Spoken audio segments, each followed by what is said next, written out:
ഈ സ്റ്റോറി നിങ്ങൾക്ക് ഇഷ്ടപ്പെട്ടാൽ സബ്സ്ക്രൈബ് ചെയ്യുക.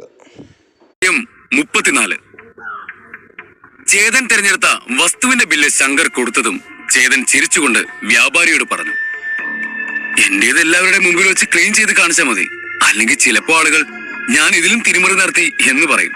എന്തിനാ വെറുതെ ആവശ്യമില്ലാത്ത പ്രശ്നമൊക്കെ എല്ലാവരുടെ മുമ്പിൽ വെച്ചാകുമ്പോ പെട്ടെന്ന് റിസൾട്ട് അറിയാം. അതെ, പെട്ടെന്ന് നിന്റെ കള്ളക്കളിയും ആളുകൾക്ക് മനസ്സിലാവും. ചേതൻ പറഞ്ഞത് കേട്ട് വ്യാപാരി ദേഷ്യത്തിൽ പറഞ്ഞു. അയാൾ അകത്തേക്ക് ചെന്ന് ശുദ്ധീകരിക്കാനായി ആവശ്യമുള്ള ആയുധങ്ങൾ എടുത്തുകൊണ്ടുവന്ന് എല്ലാവരുടെയും മുന്നിൽ വെച്ച് തന്നെ ശുദ്ധീകരിക്കാൻ ആരംഭിച്ചു. കുറച്ചു നിമിഷങ്ങൾക്കുള്ളിൽ തന്നെ ചേരെല്ലാം മാറി വസ്തുവിന്റെ യഥാർത്ഥ രൂപം പുറത്തു വരാൻ തുടങ്ങി. അതൊരു കല്ലായിരുന്നു. ആ കല്ല് കണ്ട ജനങ്ങളുടെ കണ്ണു മിഴിഞ്ഞു വന്നു. ഇത് ഇന്ദ്രനീലം അല്ലേ എന്ന് കൂട്ടത്തിൽ ഒരാൾ ഉച്ചത്തിൽ ചോദിച്ചു. നിലാവെളിച്ചത്തിൽ വെട്ടിത്തിളങ്ങുന്ന ആ നീലക്കല്ല് എത്ര മൂല്യമേറിയതാണെന്നുള്ളത് ഒറ്റ നോട്ടത്തിൽ തന്നെ മനസ്സിലാകുമായിരുന്നു. എന്ത്, ഇന്ദ്രനീലമോ? അതെന്താ? ആ കല്ലിനെ കുറിച്ച് അറിയാത്ത ഒരാൾ ചോദിച്ചു. എന്ത്, ഇന്ദ്രനീലക്കല്ലിനെ പറ്റി അറിയില്ലെന്നോ? ജലത്തെ നിയന്ത്രിക്കാൻ കഴിവുള്ള ആയുധങ്ങൾ നിർമ്മിക്കാൻ എടുക്കുന്ന വസ്തുക്കളിൽ പ്രധാനമായ ഒന്നാണ് ഇന്ദ്രനീലം. ഇവിടെ 5 തരത്തിലുള്ള ആയുധങ്ങളുണ്ട്. ആകാശം, ഭൂമി, വായു, ജലം, അഗ്നി എന്നിങ്ങനെയുള്ള പഞ്ചഭൂതങ്ങളെ നിയന്ത്രിക്കാൻ തക്ക തരത്തിൽ നിർമ്മിക്കപ്പെട്ടിട്ടുള്ളത്. അതിൽ ജലത്തെ നിയന്ത്രിക്കാനുള്ള ആയുധങ്ങളെ നിർമ്മിക്കുന്നതിനുള്ള മൂലക്കല്ലാണ് ഈ ഇന്ദ്രനീലം. കൊല്ലന്മാർ ഈ കല്ല് കണ്ടാൽ റാഞ്ചിക്കൊണ്ടുപോകും, അത്രയ്ക്ക് വിലമതിപ്പുള്ളതാണ് അത്. ആൾക്കൂട്ടത്തിൽ നിന്ന് ഒരാൾ ഇന്ദ്രനീലത്തെ കുറിച്ച് വിശദീകരിച്ചു. നിങ്ങൾ പറയുന്നത് സത്യമാണോ? അങ്ങനെയാണെങ്കിൽ ഇതിന്റെ മൂല്യം എത്ര കാണും എന്നൊരാൾ ചോദിച്ചത് കേട്ട് കൂട്ടത്തിലെ മറ്റൊരാൾ പറഞ്ഞു, ഈ രത്നക്കല്ലിന്റെ മൂല്യം നിർണയിക്കുന്നത് അത്ര എളുപ്പമല്ല. അത് കേട്ടതും ആളുകൾ തമ്മിൽ ഇന്ദ്രനീലത്തിന്റെ വില ഊഹിക്കാൻ തുടങ്ങി. കുറച്ചു വർഷങ്ങൾക്ക് മുമ്പ് അടുത്തുള്ള നാട്ടിൽ നിന്നും ഒരു മുട്ടയുടെ വലിപ്പമുള്ള ഇന്ദ്രനീലം 50,000 സ്വർണ്ണ നാണയങ്ങൾക്കാണ് വിറ്റുപോയതെന്ന് ഞാൻ കേട്ടിരുന്നു. പക്ഷേ ഇത് അതിനേക്കാൾ വലുതാണ്. അതുകൊണ്ട് ഇതിന്റെ വില 1,00,000 സ്വർണ്ണ നാണയങ്ങൾക്ക് മേലെ കാണണം എന്നൊരാൾ പറഞ്ഞതും അവിടെ കൂടിയിരുന്നവർ എല്ലാം ഞെട്ടലോടെ നോക്കി. 1,00,000 സ്വർണ്ണ നാണയങ്ങളോ? ജനക്കൂട്ടത്തിനിടയിൽ നിന്ന് ആരോ പറഞ്ഞത് കേട്ട് വ്യാപാരിയുടെ മുഖം വിളറി വെളുത്തു. അയാളുടെ ഭാവമാറ്റവും ആൾക്കാരുടെ സംസാരവും കേട്ട ശങ്കറിന്റെ മുഖം ഇരുണ്ടു. എല്ലാവരുടെ മുമ്പിൽ ചേതനെ നാണം കെടുത്താൻ ശങ്കറിട്ട പ്ലാനാണ് ഇപ്പോൾ 8 നിലയിൽ പൊളിഞ്ഞത്.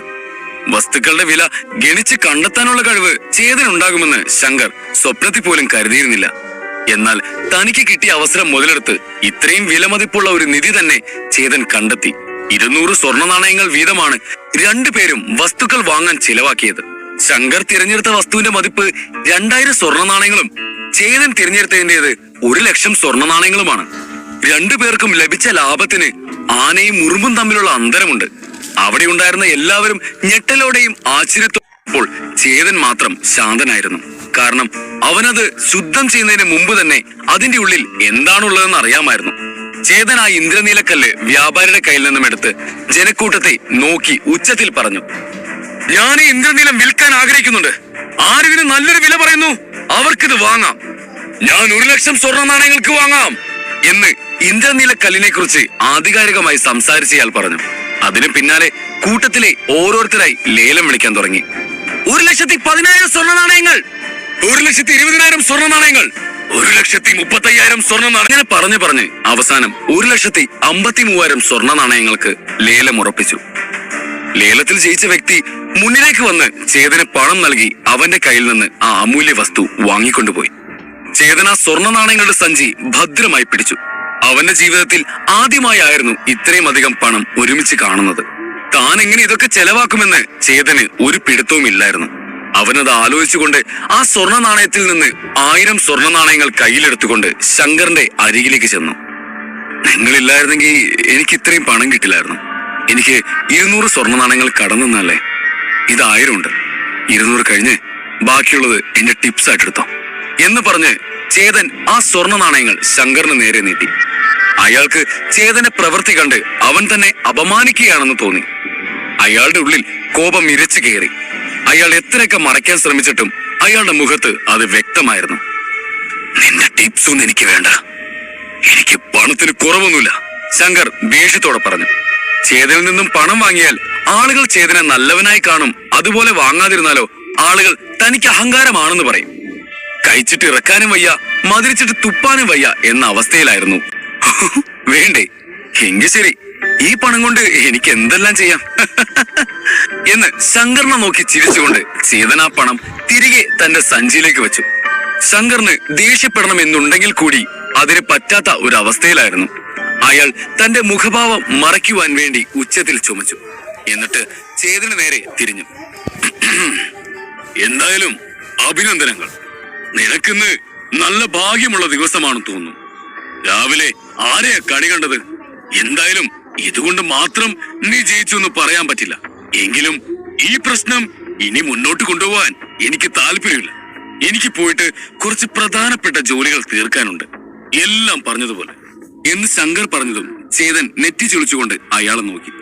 താൻ പറയുന്നത് കേട്ട് ശങ്കർ ദേഷ്യത്തിൽ ചേതനോട് വീണ്ടും പ്രശ്നത്തിന് വരുമെന്നാണ് അവൻ കരുതിയത്. അല്ലാതെ ഇങ്ങനെ ഒഴിഞ്ഞു മാറുമെന്ന് കരുതിയില്ല. ഇതേ സമയം ശങ്കർ ആവട്ടെ ഈ നാട്ടിലെ ജനങ്ങളെ പറ്റിച്ച് ഒരുപാട് പണം സമ്പാദിച്ചിട്ടുള്ളതുകൊണ്ട് പിടിക്കപ്പെടുന്നതിന് മുമ്പ് അവിടെ നിന്ന് രക്ഷപ്പെടാൻ നോക്കുകയായിരുന്നു. ഇങ്ങനെ പാതിക്ക് വെച്ച് പോയാ എങ്ങനെയാണ് ശങ്കർ? നിങ്ങളുടെ ഫാൻസ് ഇവിടെ ഇങ്ങനെ ചുറ്റും നിൽക്കുമ്പോ അവരെ പറ്റിച്ചിട്ട് ഓടിപ്പോകുന്നത് ശരിയാണോ? ചേതൻ പരിഹാസത്തോടെ ചോദിച്ചു. അവനെ ജയിക്കാൻ വിടരുത്. സാർ തെരഞ്ഞെടുത്ത ഒന്ന് മാത്രമല്ലേ തെറ്റായി വന്നുള്ളൂ. ഇവിടെ നിന്ന് പോകാതെ ഒരു മൂല്യമുള്ള വസ്തു തെരഞ്ഞെടുത്ത് സാറാണെന്ന് കാണിച്ചു കൊടുക്ക്. സാർ പ്ലീസ് പോകരുത്, ഞങ്ങൾക്ക് ഇപ്പോഴും സാറിൽ വിശ്വാസമുണ്ട് എന്നൊക്കെ പറഞ്ഞ് ജനക്കൂട്ടത്തിൽ നിന്ന് പലരും കെഞ്ചാൻ തുടങ്ങി. ശങ്കർ തന്റെ എതിരാളിയെ നിസ്സാരമായി കണ്ടതുകൊണ്ടാണ് ഇപ്പോൾ ഇങ്ങനെ ഒരു തെറ്റ് സംഭവിച്ചത്. ഇനിയും അതേ തെറ്റ് തന്നെ വീണ്ടും ആവർത്തിച്ച് ജനങ്ങൾക്ക് മുമ്പിൽ പിടിക്കപ്പെടാൻ അയാൾ ആഗ്രഹിച്ചിരുന്നില്ല. സുഹൃത്തുക്കളെ, നിങ്ങളുടെ സ്നേഹത്തിന് നന്ദി. പക്ഷേ എനിക്ക് സമയമില്ല, ഞാൻ പോവുകയാണ്. ഇനി എപ്പോഴെങ്കിലും കാണാം എന്ന് പറഞ്ഞ് അയാൾ അവിടെ നിന്ന് പോകാൻ തിരിഞ്ഞതും ചേതൻ അയാളുടെ മുന്നിൽ കയറി നിന്ന് വഴി തടഞ്ഞു. അങ്ങനെ അങ്ങ് പോയാലോ സാർ? എന്തത്ര ധൃതി? നമ്മളുടെ പന്തയത്തിന്റെ കാര്യം വിട്. എനിക്ക് വേറൊരു കാര്യം സംസാരിക്കാനുണ്ട്, ചേതൻ പറഞ്ഞു. വേറെ എന്ത് കാര്യം? വേഗം പറഞ്ഞു തൊലക്കേ, ശങ്കർ ദേഷ്യത്തോടെ ചോദിച്ചു. ഇതോ എനിക്ക് ഈ ചേട്ടനെ പറ്റിയാ പറയാനുള്ളത്. ചേട്ടാ ഒന്നിങ്ങോട്ട് വന്നേ. ചേതൻ ആൾക്കൂട്ടത്തിൽ നിന്നും ഒരാളെ ചൂണ്ടിക്കൊണ്ട് പറഞ്ഞു. അയാളായിരുന്നു 80,000 സ്വർണ്ണ നാണയങ്ങൾക്ക് നേരത്തെ ശങ്കർ പറഞ്ഞ വസ്തു വാങ്ങിയത്. അയാൾ താൻ വാങ്ങിയത് എന്തോ വലിയ നിധിയാണെന്ന് കരുതി അതിനെ കെട്ടിപ്പിടിച്ച് നിൽക്കുകയായിരുന്നു. എന്നെ പറ്റിയോ? എന്താ എന്താ കാര്യം? ചേതൻ തന്നെയാണ് നോക്കുന്നത് എന്ന് മനസ്സിലാക്കി അയാൾ അവന്റെ മുന്നിലേക്ക് വന്ന് നിന്നുകൊണ്ട് ചോദിച്ചു. ശങ്കർ പറഞ്ഞത് കേട്ട് കണ്ണുമടച്ച് 80,000 സ്വർണ്ണ നാണയങ്ങൾക്ക് ഒരു വസ്തു കയ്യിൽ വാങ്ങി വെച്ചിട്ടുണ്ടല്ലോ. അതെന്തോ വലിയ നിധിയാണെന്ന് കരുതിയല്ലേ ഇങ്ങനെ കെട്ടിപ്പിടിച്ച് നിൽക്കുന്നത്? പക്ഷേ അതിനൊരു രൂപയുടെ വില പോലുമില്ല. ചേതൻ പറഞ്ഞത് കേട്ടതും പെട്ടെന്ന് അയാളുടെ മുഖം മാറി. അയാൾ കോപത്തോടെ ചേതനെ വഴക്കു പറയാൻ തുടങ്ങി. നിനക്കെന്താ ഭ്രാന്താണോ? ഇതിനൊരു രൂപ പോലും വരില്ലെന്നോ? ശങ്കർ സാർ തിരഞ്ഞെടുത്തതാണിത്. അത് തെറ്റാണെന്ന് പറയാൻ നീ ആരാ? അയാൾ ചേതനോട് കോപത്തോടെ ചോദിച്ചത് കേട്ട് ചേതന് ചിരി വന്നു. നിങ്ങൾ അയാളെ ഭ്രാന്തമായി വിശ്വസിക്കുന്നതുകൊണ്ടാണ് ഞാൻ പറയുന്നത് കേട്ടിട്ട് നിങ്ങൾക്ക് ദേഷ്യം തോന്നുന്നത്. അതെനിക്ക് മനസ്സിലാവും. പക്ഷേ ഞാൻ പറയുന്നതാണ് സത്യം. അത് തെളിയിക്കാനുള്ള വഴി ഞാൻ തന്നെ പറഞ്ഞുതരാം. ചേതന്റെ വാക്കുകൾ സംശയത്തോടെ അയാൾ കേട്ടുനിന്നു. ഇത്രയും വലിയ വസ്തു ശുദ്ധീകരിച്ചെടുക്കാൻ ഒരു ദിവസമെങ്കിലും പിടിക്കും. അതുകൊണ്ട് ഒരു കാര്യം ചെയ്യാം, നിങ്ങൾ അത് താഴത്തേക്ക് വലിച്ചെറിയും. അതിൽ ഞാൻ പറഞ്ഞതുപോലെ ഒന്നുമില്ലെങ്കിൽ അത് ഉടഞ്ഞു പോകും. അതിന്റെ ഉത്തരവാദിത്തം ശങ്കറിനാണ്. അതുകൊണ്ട് നിങ്ങളുടെ 80,000 സ്വർണ്ണ നാണയങ്ങൾ ഞാൻ നിങ്ങൾക്ക് തിരികെ നൽകാം. എന്ത്? ഇത് താഴെയിട്ട് പൊട്ടിച്ചു നോക്കാനോ? അയാൾ ഞെട്ടലോടെ ചോദിച്ചു. അതെ, പൊട്ടിച്ചു നോക്ക്. അങ്ങനെയെങ്കിൽ അതിനുള്ള എന്താണുള്ളത് വേഗം അറിയാലോ. അത് മാത്രമല്ല, പണം ആ പയ്യൻ തരാമെന്ന് പറഞ്ഞുകൊണ്ട് നിങ്ങൾക്കൊന്നും നഷ്ടപ്പെടുകയില്ല. അതെ, വേഗം പൊട്ടിക്കേ. ആ പയ്യൻ പറയുന്നത് ശരിയാണോന്ന് അറിയാലോ. ആൾക്കൂട്ടത്തിൽ നിന്ന് പലരും വിളിച്ചു പറഞ്ഞു. അയാൾ അത് കേട്ട് ആലോചിക്കാൻ തുടങ്ങി.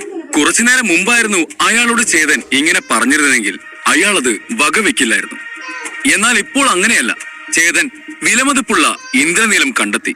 അത് 100% മേലെ ലാഭത്തിൽ വിൽക്കുകയും ചെയ്തതാണ്. പേടിക്കണ്ട, അത് വിലമതിപ്പുള്ള വസ്തുവാണെങ്കിൽ അത്ര പെട്ടെന്നൊന്നും പൊട്ടില്ല. ഒരു ചെറിയ ഡാമേജ് വന്നാലും അതിന്റെ മൂല്യം എത്രയാണോ അതിന്റെ പാതി വിലയ്ക്ക് വിറ്റുപോകും. ബാക്കി പണം ഞാൻ നിങ്ങൾക്ക് തരാം.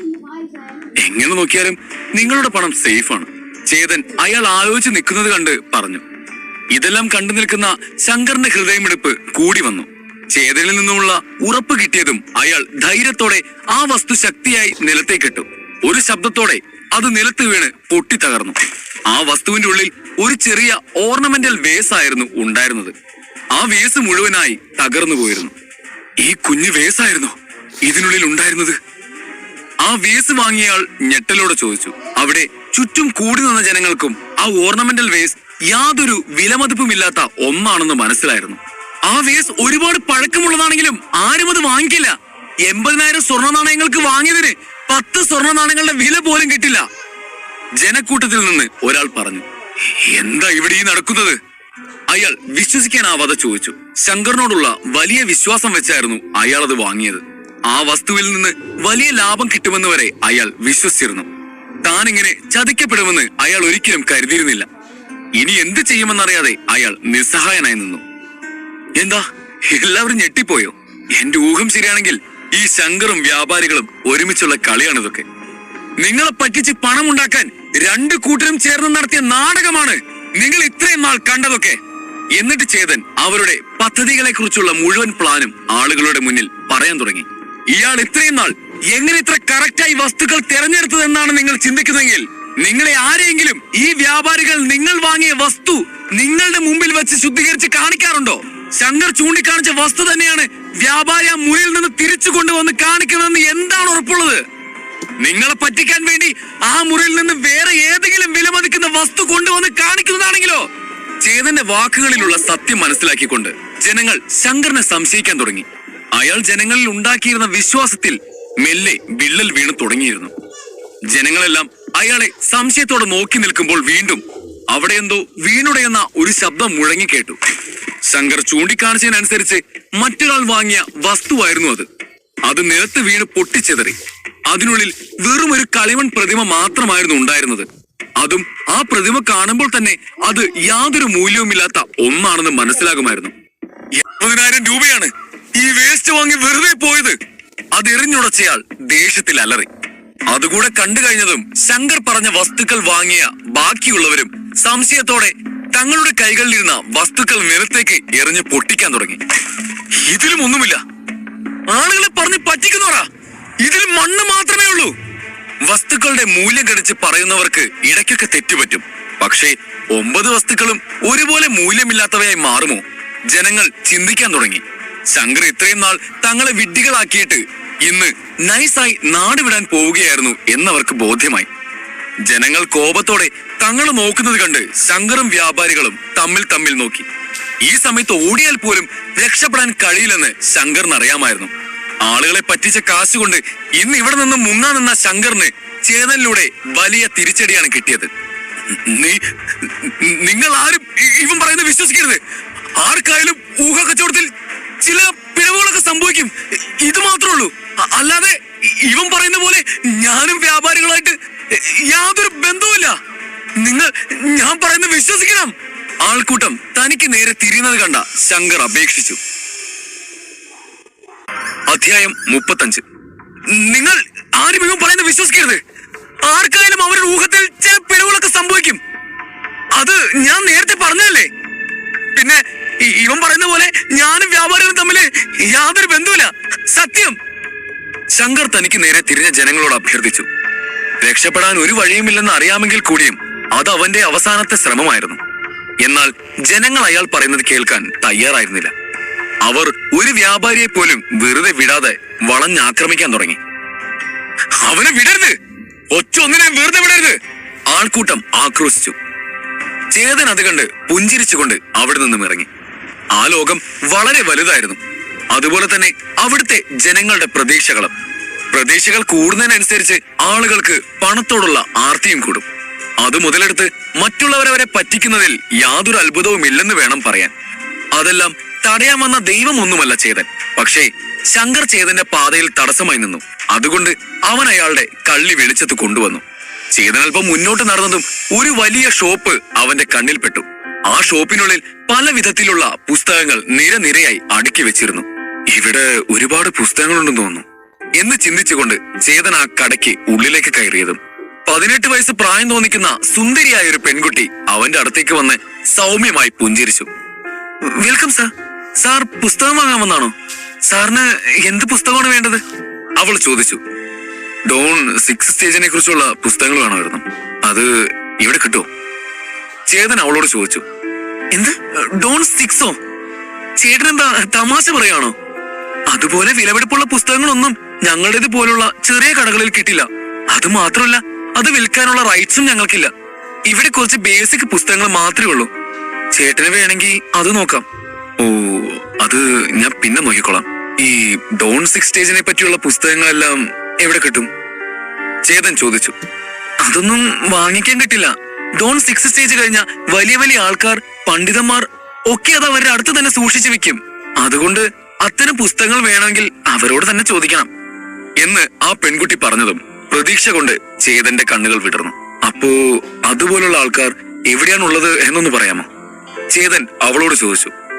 ചേതനെ സംബന്ധിച്ചിടത്തോളം അത്തരം പുസ്തകങ്ങൾ ഒരു തവണ മാത്രം ഒന്ന് മറച്ചു നോക്കിയാൽ മതിയായിരുന്നു. അവന് വേണ്ട വിവരങ്ങൾ മാന്ത്രിക ലൈബ്രറി ഒപ്പിയെടുത്തോളും. അതുകൊണ്ട് ഒരു ചെറിയ അവസരം കിട്ടിയാൽ തന്നെ ധാരാളമാണെന്ന് അവൻ കരുതി. ചേട്ടൻ ചോദിക്കുന്ന പുസ്തകങ്ങളൊക്കെ എനിക്കറിയാവുന്ന ഒരാളുടെ കയ്യിലുണ്ട്. പക്ഷേ... സംസാരിക്കുന്നത് പാതിയിൽ നിർത്തി ആ പെൺകുട്ടി എന്തോ ചിന്തിക്കാൻ തുടങ്ങി. പക്ഷേ എന്താ പകുതിക്ക് നിർത്തിയത്? ചേതൻ പുരികം ഉയർത്തിക്കൊണ്ട് ചോദിച്ചു. പക്ഷേ അദ്ദേഹം പുസ്തകം കാണിച്ചു തരുമോ ഇല്ലയോ എന്നുള്ളത് അദ്ദേഹത്തിന്റെ മൂഡ് പോലെ ഇരിക്കും. അദ്ദേഹം നല്ല മൂഡിലാണുള്ളതെങ്കിൽ അവിടെയുള്ള മുഴുവൻ പുസ്തകങ്ങളും കാണിച്ചു തരും. ഇനി ഇല്ലെങ്കിലോ നമ്മൾ ആ വീടിന്റെ പടിക്കെ പോലും കേറ്റില്ല. ഒരു പ്രത്യേക സ്വഭാവക്കാരനാ. ആ പെൺകുട്ടി ഒരു നെടുവീർപ്പോടെ പറഞ്ഞു. ആഹാ, ഭീകരനാണല്ലോ. ശരി, അദ്ദേഹത്തിന്റെ പേരോ അഡ്രസ്സോ അങ്ങനെ എന്തെങ്കിലും കുട്ടിക്ക് പറഞ്ഞു തരാൻ പറ്റോ? ചേതൻ ചോദിച്ചു. എന്തായാലും ചേട്ടൻ വന്നത് നല്ല സമയത്താണ്. എന്റെ ഇവിടുത്തെ ജോലി കഴിഞ്ഞ് ഞാൻ ഷോപ്പ് ക്ലോസ് ചെയ്യാൻ പോവുകയായിരുന്നു. ഒരു കാര്യം ചെയ്യാം, ഞാൻ തന്നെ ചേട്ടൻ അദ്ദേഹത്തിന്റെ അടുത്തേക്ക് കൊണ്ടുപോകാം. അവൾ പറഞ്ഞു. എന്ത്, കുട്ടി തന്നെ എന്നെ അദ്ദേഹത്തിന്റെ അടുത്തേക്ക് കൊണ്ടുപോകാന്നു? Thank you so much. വലിയ മനസ്സാണ് നിന്റേത്. ചേതൻ നന്ദിയോടെ പറഞ്ഞുകൊണ്ട് കടയിൽ നിന്ന് പുറത്തേക്ക് ഇറങ്ങി. ആ പെൺകുട്ടിയും ചിരിച്ചുകൊണ്ട് കട പൂട്ടി ചേതന്റെ കൂടെ നടന്നു. അല്ല, ഞാൻ ചോദിക്കാൻ വിട്ടുപോയി, ചേട്ടന്റെ പേരെന്താണെന്ന് പറഞ്ഞില്ലല്ലോ? അവൾ ചോദിച്ചു. എന്റെ പേര് ചേതൻ. നിന്റെയോ? അവൻ ചിരിച്ചുകൊണ്ട് ചോദിച്ചു. ഞാൻ ഭാവന. അവൾ മറുപടി കൊടുത്തു. ഇരുവരും പലതും സംസാരിച്ചുകൊണ്ട് മുന്നോട്ട് നടന്നു. അല്ല, നീ പറയുന്നയാൾക്ക് ഈ പുസ്തകങ്ങൾ എങ്ങനെയാണ് കിട്ടിയത്? ചേതൻ സംശയത്തോടെ തിരക്കി. അദ്ദേഹം ഒരു വലിയ ഗുരുവായിരുന്നു. എന്തിന്, നമ്മുടെ രാജ്യത്തെ രാജാവിന് വരെ അറിവുകൾ പകർന്നു നൽകാറുണ്ട്. അപ്പോ പിന്നെ ഈ പുസ്തകങ്ങളൊക്കെ കയ്യിലുള്ളതിൽ യാതൊരു അത്ഭുതവും ഇല്ലല്ലോ. അത് മാത്രമല്ല, അദ്ദേഹത്തിന് റോയൽ ലൈബ്രറിയിൽ എപ്പോ വേണമെങ്കിലും പോയി വരാനുള്ള അനുവാദമുണ്ട്. അതുകൊണ്ട് തന്നെ അദ്ദേഹത്തിന്റെ അടുത്ത് ഇല്ലാത്ത പുസ്തകങ്ങളില്ല. ഭാവന പറഞ്ഞു. ഓ, രാജാവിന് വരെ ക്ലാസ് എടുത്തു കൊടുത്തിട്ടുണ്ടോ? അദ്ദേഹത്തിന്റെ പേരെന്താണ്? ചേതൻ ജിജ്ഞാസയോടെ ചോദിച്ചു. അദ്ദേഹത്തിന്റെ പേര് സ്വാമിനാഥൻ എന്നാണ്. അദ്ദേഹം ചന്ദ്രഹാസൻ രാജാവിന്റെ ഗുരുവായിരുന്നു. രാജാവിന്റെ ശക്തിയോ അദ്ദേഹം ഏത് സ്റ്റേജിലാണെന്നോ ആർക്കും അറിയില്ല. പക്ഷെ അദ്ദേഹം വളരെ ബലവാനാണ്. അദ്ദേഹത്തോട് മത്സരിച്ച് ആർക്കും ജയിക്കാൻ സാധിക്കില്ല. അതിനെല്ലാം കാരണം സ്വാമിനാഥനാണെന്നാണ് ആളുകൾ പറയുന്നത്. ഭാവന പറഞ്ഞു. രാജകുടുംബത്തിൽ ഉള്ളവരെ പഠിപ്പിക്കാൻ എപ്പോഴും വളരെ മികച്ച ഗുരുക്കന്മാരെയായിരുന്നു നിയമിച്ചിരുന്നത്. സാധാരണ അധ്യാപകരെക്കാൾ പല മടങ്ങ് ജ്ഞാനികളായിരിക്കണം അവരെന്നുള്ളത് കാലാകാലങ്ങളായി തുടർന്നു പോകുന്ന ഒരു കീഴ്വഴക്കമാണ്. നമ്മള് ഇപ്പൊ കാണാൻ പോകുന്ന അദ്ദേഹം ആയുധന കലകൾ മാത്രമല്ല, രാജാവിന് ചിത്രകലകൾ പോലെയുള്ള മറ്റു കലകളും പഠിപ്പിച്ചു കൊടുക്കാറുണ്ട്. സകല കലാ വല്ലഭൻ തന്നെയാണ് അയാൾ.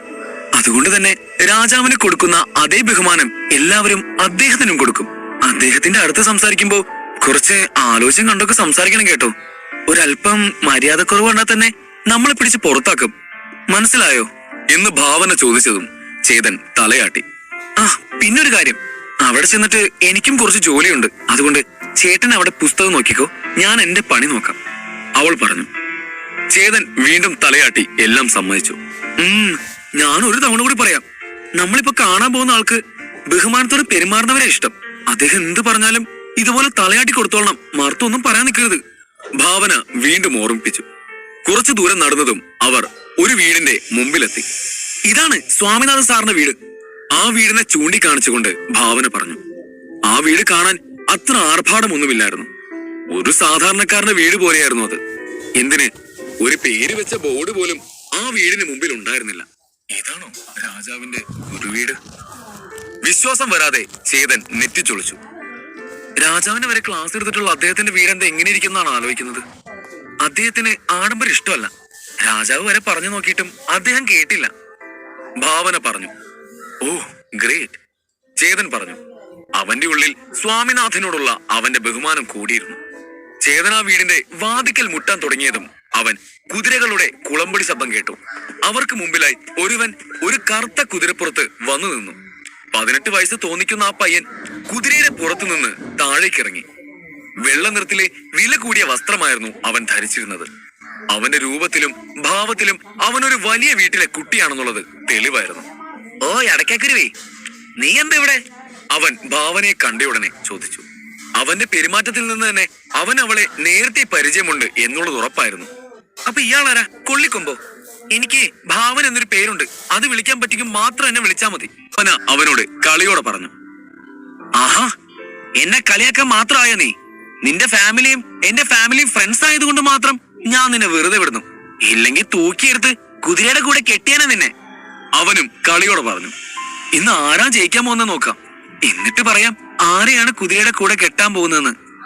ഭാവനയും വിട്ടുകൊടുക്കാതെ പറഞ്ഞു. അതിന് ഇനി സമയമുണ്ടല്ലോ, നമുക്ക് നോക്കാം. ചിരിച്ചുകൊണ്ട് പറഞ്ഞു. അപ്പോഴാണ് അവൻ അവളുടെ കൂടെ നിൽക്കുന്ന ചേതനെ ശ്രദ്ധിച്ചത്. ഇതാരാ? പുറം നാട്ടുകാരെ ഒന്നും ഇങ്ങോട്ട് വിളിച്ചുകൊണ്ട് വരണമെന്ന് നിനക്ക് അറിയില്ലേ? അവൻ അവളോട് ചോദിച്ചു. അതെന്താ അവരെ കൂട്ടിക്കൊണ്ടുവന്നാല്? ഭാവന ചോദിച്ചു. നീ ആരാണെങ്കിലും കുഴപ്പമില്ല, പക്ഷേ ഭാവനയുടെ അടുത്ത് നിന്നും ഒരല്പം അകലം പാലിക്കുന്നതാവും നിനക്ക് നല്ലത്. ആ പയ്യൻ ചേതനോട് ദേഷ്യത്തിൽ പറഞ്ഞു. അവൻ എന്തിനാണ് ഇപ്പോൾ തന്നോട് ദേഷ്യപ്പെടുന്നതെന്ന് ചേതന് മനസ്സിലായില്ല. ഞാനിവിടെ പുസ്തകം വാങ്ങിക്കാനല്ല വന്നത്, ഇതേത് പുതിയ കുരിശ്? ചേതൻ ചിന്തിച്ചു. വിമലുമായുള്ള പ്രശ്നം തുടങ്ങിയത് ഇതുപോലെയാണെന്നുള്ളത് ചേതൻ ഓർത്തു. ശിവന്യ തന്നോട് കാണിച്ച അടുപ്പം കണ്ട് വിമലിന് തോന്നിയ അസൂയ കൊണ്ട് ഒരുപാട് പ്രശ്നമാണ് ചേതനുണ്ടായത്. ഇപ്പോഴുള്ള ഈ അവസ്ഥയും ഏതാണ്ട് അതുപോലെ തന്നെ. ഇതും അതുപോലെ ആവല്ലേ എന്ന് ഓർത്തുകൊണ്ട് അവൻ പറഞ്ഞു. നീ ഞങ്ങളെ തെറ്റിദ്ധരിച്ചു എന്നാണ് തോന്നുന്നത്. എനിക്ക് അങ്ങനെയുള്ള ഉദ്ദേശമൊന്നുമില്ല, നീ വെറുതെ അതോർത്ത് പേടിക്കണ്ട. അവൻ പറഞ്ഞു.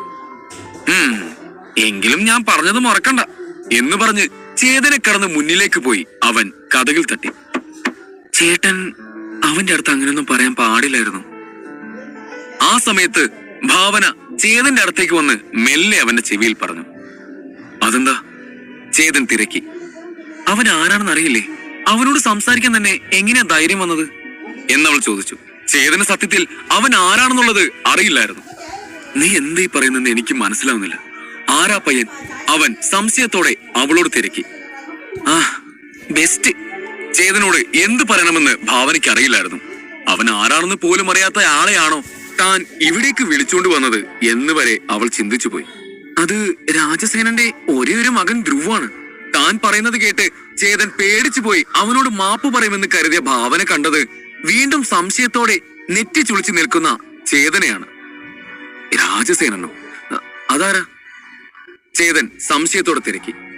അത് കേട്ട് ഭാവന ചിരിക്കണോ കരയണോ എന്നറിയാതെ നിന്നു. രാജസേന ആരാണെന്നറിയില്ലേ? സത്യം പറ, നിങ്ങൾ ഈ ലോകത്ത് തന്നെയാണോ ജീവിക്കുന്നത്, അതോ വേറെ വല്ല ലോകത്തുമാണോ? ഭാവന അവനോട് ചോദിച്ചു. ഒന്നും അറിയാത്ത ഒരാളെയാണോ സ്വാമിനാഥൻ സാറിന്റെ അടുത്തേക്ക് വിളിച്ചുകൊണ്ട് വന്നതെന്നോർത്ത് അവൾ തന്റെ തലയ്ക്ക് കൈ കൊടുത്തു. എന്നാൽ ചേതൻ അവൾ ചോദിച്ചതുപോലെ തന്നെ മറ്റൊരു ലോകത്തു നിന്നും വന്നതുകൊണ്ട് ഇതൊക്കെ ആരാണെന്നുള്ള യാതൊരുവിധ അറിവും അവനില്ലായിരുന്നു. യഥാർത്ഥ ചേതനും രാജസേനെ പറ്റി യാതൊരു അറിവുമില്ലായിരുന്നു. കാരണം അവൻ ഇതുപോലുള്ള വിഷയങ്ങളിൽ ശ്രദ്ധ കൊടുത്തിരുന്നില്ല. അതുകൊണ്ട് പഴയ ചേതന്റെ ഓർമ്മകളിൽ പോലും ഇവരൊക്കെ ആരാണെന്നുള്ളത് കണ്ടെത്താനായില്ല. കഥകിലെ തട്ടിൽ കേട്ട് ഒരാൾ വന്ന് വാതിൽ തുറന്നു. സ്വാമിനാഥൻ സാറിന്റെ അടുത്തു നിന്നും ഫൈറ്റിംഗ് ടെക്നിക്സിനെ കുറിച്ചുള്ള അഡ്വൈസ് ചോദിക്കാൻ വന്നതാണ്.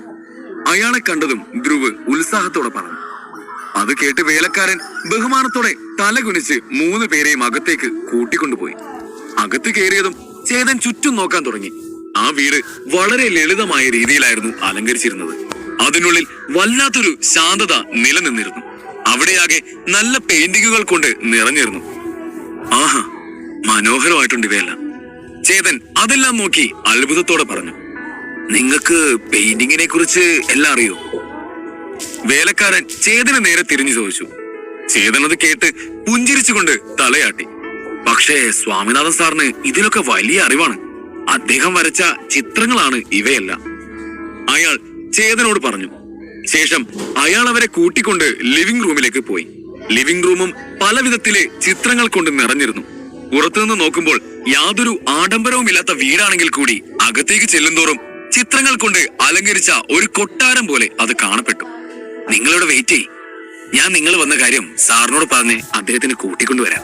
വേലക്കാരൻ അതും പറഞ്ഞ് സ്വാമിനാഥനെ കൂട്ടിക്കൊണ്ടുവരാനായി പോയി. 36 ചേതനെയും ഭാവനയെയും ധ്രുവിനെയും ലിവിംഗ് റൂമിലാക്കി വേലക്കാരൻ അകത്തേക്ക് പോയതും ഭാവന ചേതന്റെ അരികിൽ ചെന്നു. ചേട്ടന് പെയിന്റിങ്ങിനെ കുറിച്ചൊക്കെ അറിയോ? അവള് കൗതുകത്തോടെ ചോദിച്ചു. അറിയാലോ, ഒരു പെയിന്റിംഗ് പോലുള്ള ഈ വീട് കണ്ട് ആസ്വദിക്കാൻ അറിയാം, അതുപോരെ? ചേതൻ കളിയായി തിരികെ ചോദിച്ചു. അവനെ കാണുമ്പോ തന്നെ അറിയാം, അവനതിനെ കുറിച്ചൊന്നും അറിയില്ലെന്ന്. വെറുതെ കൊഞ്ചാ നിക്കല്ലേ, ധ്രുവ് കുശുമ്പോടെ പറഞ്ഞു. അത് നിനക്കെങ്ങനെ അറിയാം? ചേട്ടനെ കാണുമ്പോഴറിയാം ചേട്ടനൊരു മിടുക്കനാണെന്ന്, അല്ലാതെ നിന്നെ പോലെയല്ല. ധ്രുവ് ചേതനെ കുറിച്ച് മോശമായി സംസാരിക്കുന്നത് കേട്ടതും കണ്ണുരുട്ടിക്കൊണ്ട് ഭാവന പറഞ്ഞു. മിടുക്കനോ? ആരിവനോ? തേങ്ങയാണ്. നിന്നെ ഇയാളെ നല്ലതുപോലെ പറ്റിച്ചു വെച്ചിരിക്കുകയാണെന്ന് തോന്നുന്നു. നിന്നെ പോലെ സുന്ദരിയായ പെൺകുട്ടികളെ വളയ്ക്കാൻ കാണിക്കുന്ന ഓരോ ട്രിക്കാണ് ഈ ഓവർ സ്മാർട്ട്നെസ്. അത് വിശ്വസിക്കാൻ നിക്കണ്ട നീ. അവൾ ചേതന്റെ അടുത്തേക്ക് ചെല്ലുന്നത് കണ്ട് ധ്രുവ് ദേഷ്യത്തിൽ പറഞ്ഞു. നിനക്കൊരാൾ ഇഷ്ടമല്ലെന്ന് കരുതി അയാളെ കുറിച്ച് മോശമായി സംസാരിക്കാമെന്ന് നീ കരുതണ്ട. ചേട്ടനെ കാണുമ്പോഴേ അറിയാം ചേട്ടൻ വളരെ കഴിവുള്ള ഒരാളാണെന്ന്. പെയിന്റിങ്ങിനെ കുറിച്ചും സാഹിത്യത്തെ കുറിച്ചും ഒക്കെ നല്ലതുപോലെ അറിയാം. ഫൈറ്റ് ചെയ്യുന്നതും ശക്തിശാലിയായി ഇരിക്കുന്നതും മാത്രമല്ല, ഇതും ഒരു കഴിവ് തന്നെയാണ്. ഭാവന വിട്ടുകൊടുക്കാതെ പറഞ്ഞു. ഭാവനയോട് തന്റെ ദേഷ്യം കാണിക്കാൻ പറ്റാത്തതുകൊണ്ട് ധ്രുവ് ചേതനെ ദേഷ്യത്തോടെ നോക്കി. പെയിന്റിംഗ് സാഹിത്യം, ഓ കേട്ടാതൊന്നും ഇയാൾക്ക് മാത്രം ഇതൊക്കെ അറിയൂന്ന് ധ്രുവ് താല്പര്യമില്ലാത്തതുപോലെ പറഞ്ഞു. നിനക്കെന്താ ചേട്ടനോട് ഇത്ര ദേഷ്യം? അവൾ ചോദിച്ചു. നീ എന്തിനാ ഇവനെ ഇത്ര സപ്പോർട്ട് ചെയ്യുന്നത്? അതിന് മറുപടി പറയാദ്യം, ധ്രുവ് തിരിച്ചും ചോദിച്ചു. അവർ രണ്ടുപേരും തല്ലുപിടിക്കുന്നത് കണ്ട് ഇവിടെ എന്താ ഇപ്പൊ നടക്കുന്നത് എന്ന മട്ടിൽ നിൽക്കുകയാണ് ചേതൻ. ഇവർ രണ്ടുപേരും എന്തിനാ ഇപ്പൊ എന്റെ പേര് പറഞ്ഞ് വഴക്കുണ്ടാക്കുന്നത്? ഞാൻ എന്ത് ചെയ്തു? അവരായി അവരുടെ പാടായി എന്ന് ചിന്തിച്ചുകൊണ്ട് ചേതൻ ഒന്നും മിണ്ടാതെ നിന്നു. ധ്രുവ് വീണ്ടും ചേതന്റെ മെക്കിട്ട് കയറാൻ വന്നതും ഒരാൾ ഗാംഭീര്യത്തോടെ അവിടേക്ക് കടന്നു വന്നു. വെളുത്ത താടിയും മുടിയും അദ്ദേഹത്തിന്റെ പ്രായത്തെ വിളിച്ചോതി. അദ്ദേഹത്തിന് പിന്നാലെ തന്നെ ആ വേലക്കാരനും ഉണ്ടായിരുന്നു. അയാൾ മറ്റാരുമല്ല, രാജാവിന്റെ വരെ ഗുരുവായിരുന്ന സ്വാമിനാഥൻ തന്നെയായിരുന്നു. അദ്ദേഹം വരുന്നത് കണ്ടതും ഭാവനയും ധ്രുവും ബഹുമാനത്തോടെ എഴുന്നേറ്റ് നിന്ന് ഒരേ സ്വരത്തിൽ വിഷ് ചെയ്തു. അദ്ദേഹം അതിന് മറുപടിയായി ഒന്ന് തലയാട്ടി. എന്റെ വീട് കാണാൻ ഒരു പെയിന്റിംഗ് പോലെയുണ്ടെന്ന് ആരോ പറഞ്ഞെന്ന് കേട്ടു. അത് നിങ്ങളാണോ? സ്വാമിനാഥൻ ചേതനെ നേരെ തിരിഞ്ഞു ചോദിച്ചു. ചേതൻ സ്വാമിനാഥന്റെ പിന്നിൽ നിൽക്കുന്ന വേലക്കാരനെ നോക്കി. അയാളാവും ഇത് പറഞ്ഞു കൊടുത്തതെന്ന് ചേതന് മനസ്സിലായി. സാർ, അയാള് അറിയാതെ എന്തെങ്കിലും പറഞ്ഞതാവും. സാർ അത് വിട്. ഞാനിന്ന് നല്ലതുപോലെ ട്രെയിൻ ചെയ്ത് റെഡി ആയാണ് വന്നിരിക്കുന്നത്. അതുകൊണ്ട് എന്നെ ഇന്ന് എന്തായാലും ടെസ്റ്റ് ചെയ്യണം, ധ്രുവ് ഇടയ്ക്ക് കയറി പറഞ്ഞു. നിന്നോട് ചോദിക്കുമ്പോൾ മാത്രം നീ എന്നോട് സംസാരിച്ചാൽ മതി, അല്ലാതെ മറ്റുള്ളവരോട് സംസാരിക്കുമ്പോ ഒന്ന് ഇടയ്ക്ക് കയറരുത്. ആ മര്യാദ ആദ്യം പഠിക്കണം, എന്നിട്ട് മതി ബാക്കിയുള്ള ട്രെയിനിങ്, സ്വാമിനാഥൻ കടുപ്പത്തോടെ പറഞ്ഞു. ധ്രുവിന്റെ മുഖം ഇരുണ്ടെങ്കിലും ഉള്ളിലെ ദേഷ്യം അടക്കിക്കൊണ്ട് ശാന്തമായി നിൽക്കാൻ അവൻ ശ്രമിച്ചു. ധ്രുവ് ആ നാട്ടിലെ രാജാവിന്റെ തൊട്ടു താഴെയുള്ള അധികാരിയുടെ മകനാണെങ്കിൽ പോലും സ്വാമിനാഥന്റെ മുമ്പിൽ അവൻ ഒന്നുമല്ലായിരുന്നു. രാജാവിന്റെ ഗുരുവായതുകൊണ്ട് അവിടെയുള്ള ആരെക്കാളും സ്ഥാനം അദ്ദേഹത്തിനായിരുന്നു. സ്വാമിനാഥൻ ധ്രുവിൽ നിന്ന് തന്റെ ശ്രദ്ധ വീണ്ടും ചേതനിലേക്ക് തിരിച്ചു. എന്റെ വീട്ടിൽ വന്ന് ആരും ഇതിനു മുമ്പ് ഇങ്ങനെ പറഞ്ഞിട്ടില്ല. നിങ്ങൾക്ക് ചിത്രം വരയിൽ താല്പര്യമുണ്ടെന്ന് തോന്നുന്നു. ഒരു കാര്യം ചെയ്യാം, ഞാൻ എന്റെ ഒരു പെയിന്റിംഗ് കാണിക്കാം. അതിനെപ്പറ്റി നിങ്ങളുടെ അഭിപ്രായം എന്താണെന്ന് പറ, ഞാൻ നോക്കട്ടെ എന്ന് പറഞ്ഞ് സ്വാമിനാഥൻ ആംഗ്യം കാണിച്ചതും വേലക്കാരൻ മുന്നിലേക്ക് വന്ന് അയാളുടെ കയ്യിലിരുന്ന ചിത്രം മേശപ്പുറത്തേക്ക് വെച്ചു. വളരെ ലളിതവും മനോഹരവുമായ ഒന്നായിരുന്നു അത്. ഗ്രാമത്തിലെ ഒരു കുഞ്ഞു വീടിന് മുന്നിൽ നിന്നും കുറച്ച് കുട്ടികൾ കളിക്കുന്നതായിരുന്നു ആ ചിത്രം. ഇത് ചേതൻ ആ ചിത്രം സൂക്ഷിച്ചു നോക്കിക്കൊണ്ട് പറയാൻ തുടങ്ങി. ചേതന് പെയിന്റിങ്ങിനെ കുറിച്ച് വലിയ അറിവൊന്നുമില്ലായിരുന്നു. താൻ പറയുന്നത് ശരിയാകുമോ ഇല്ലയോ എന്ന ഭയമായിരുന്നു അവനിൽ.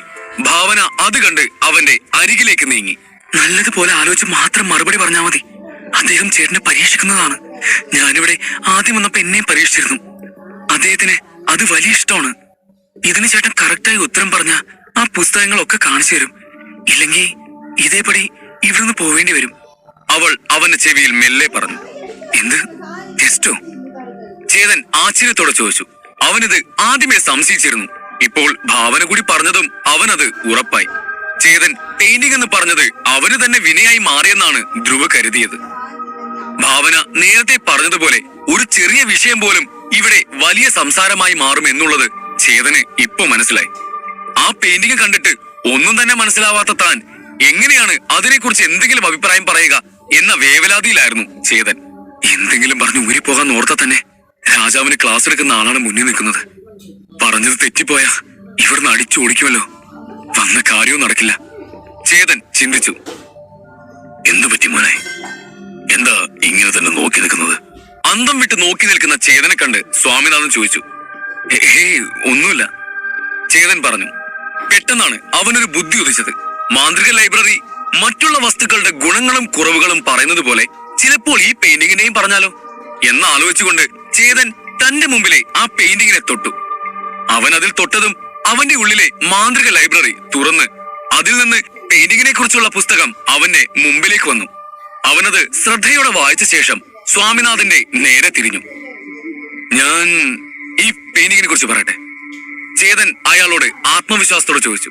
അതിനുവേണ്ടിയല്ലേ നിനക്ക് ഞാൻ ഈ പെയിന്റിങ് കാണിച്ചു തന്നത് തന്നെ? സ്വാമിനാഥൻ അവനോട് തിരിച്ചു ചോദിച്ചു. ചേതൻ ഒരു തവണ കൂടി ആ പെയിന്റിങ്ങിനെ നോക്കിയിട്ട് സ്വാമിനാഥന്റെ നേരെ നോക്കി.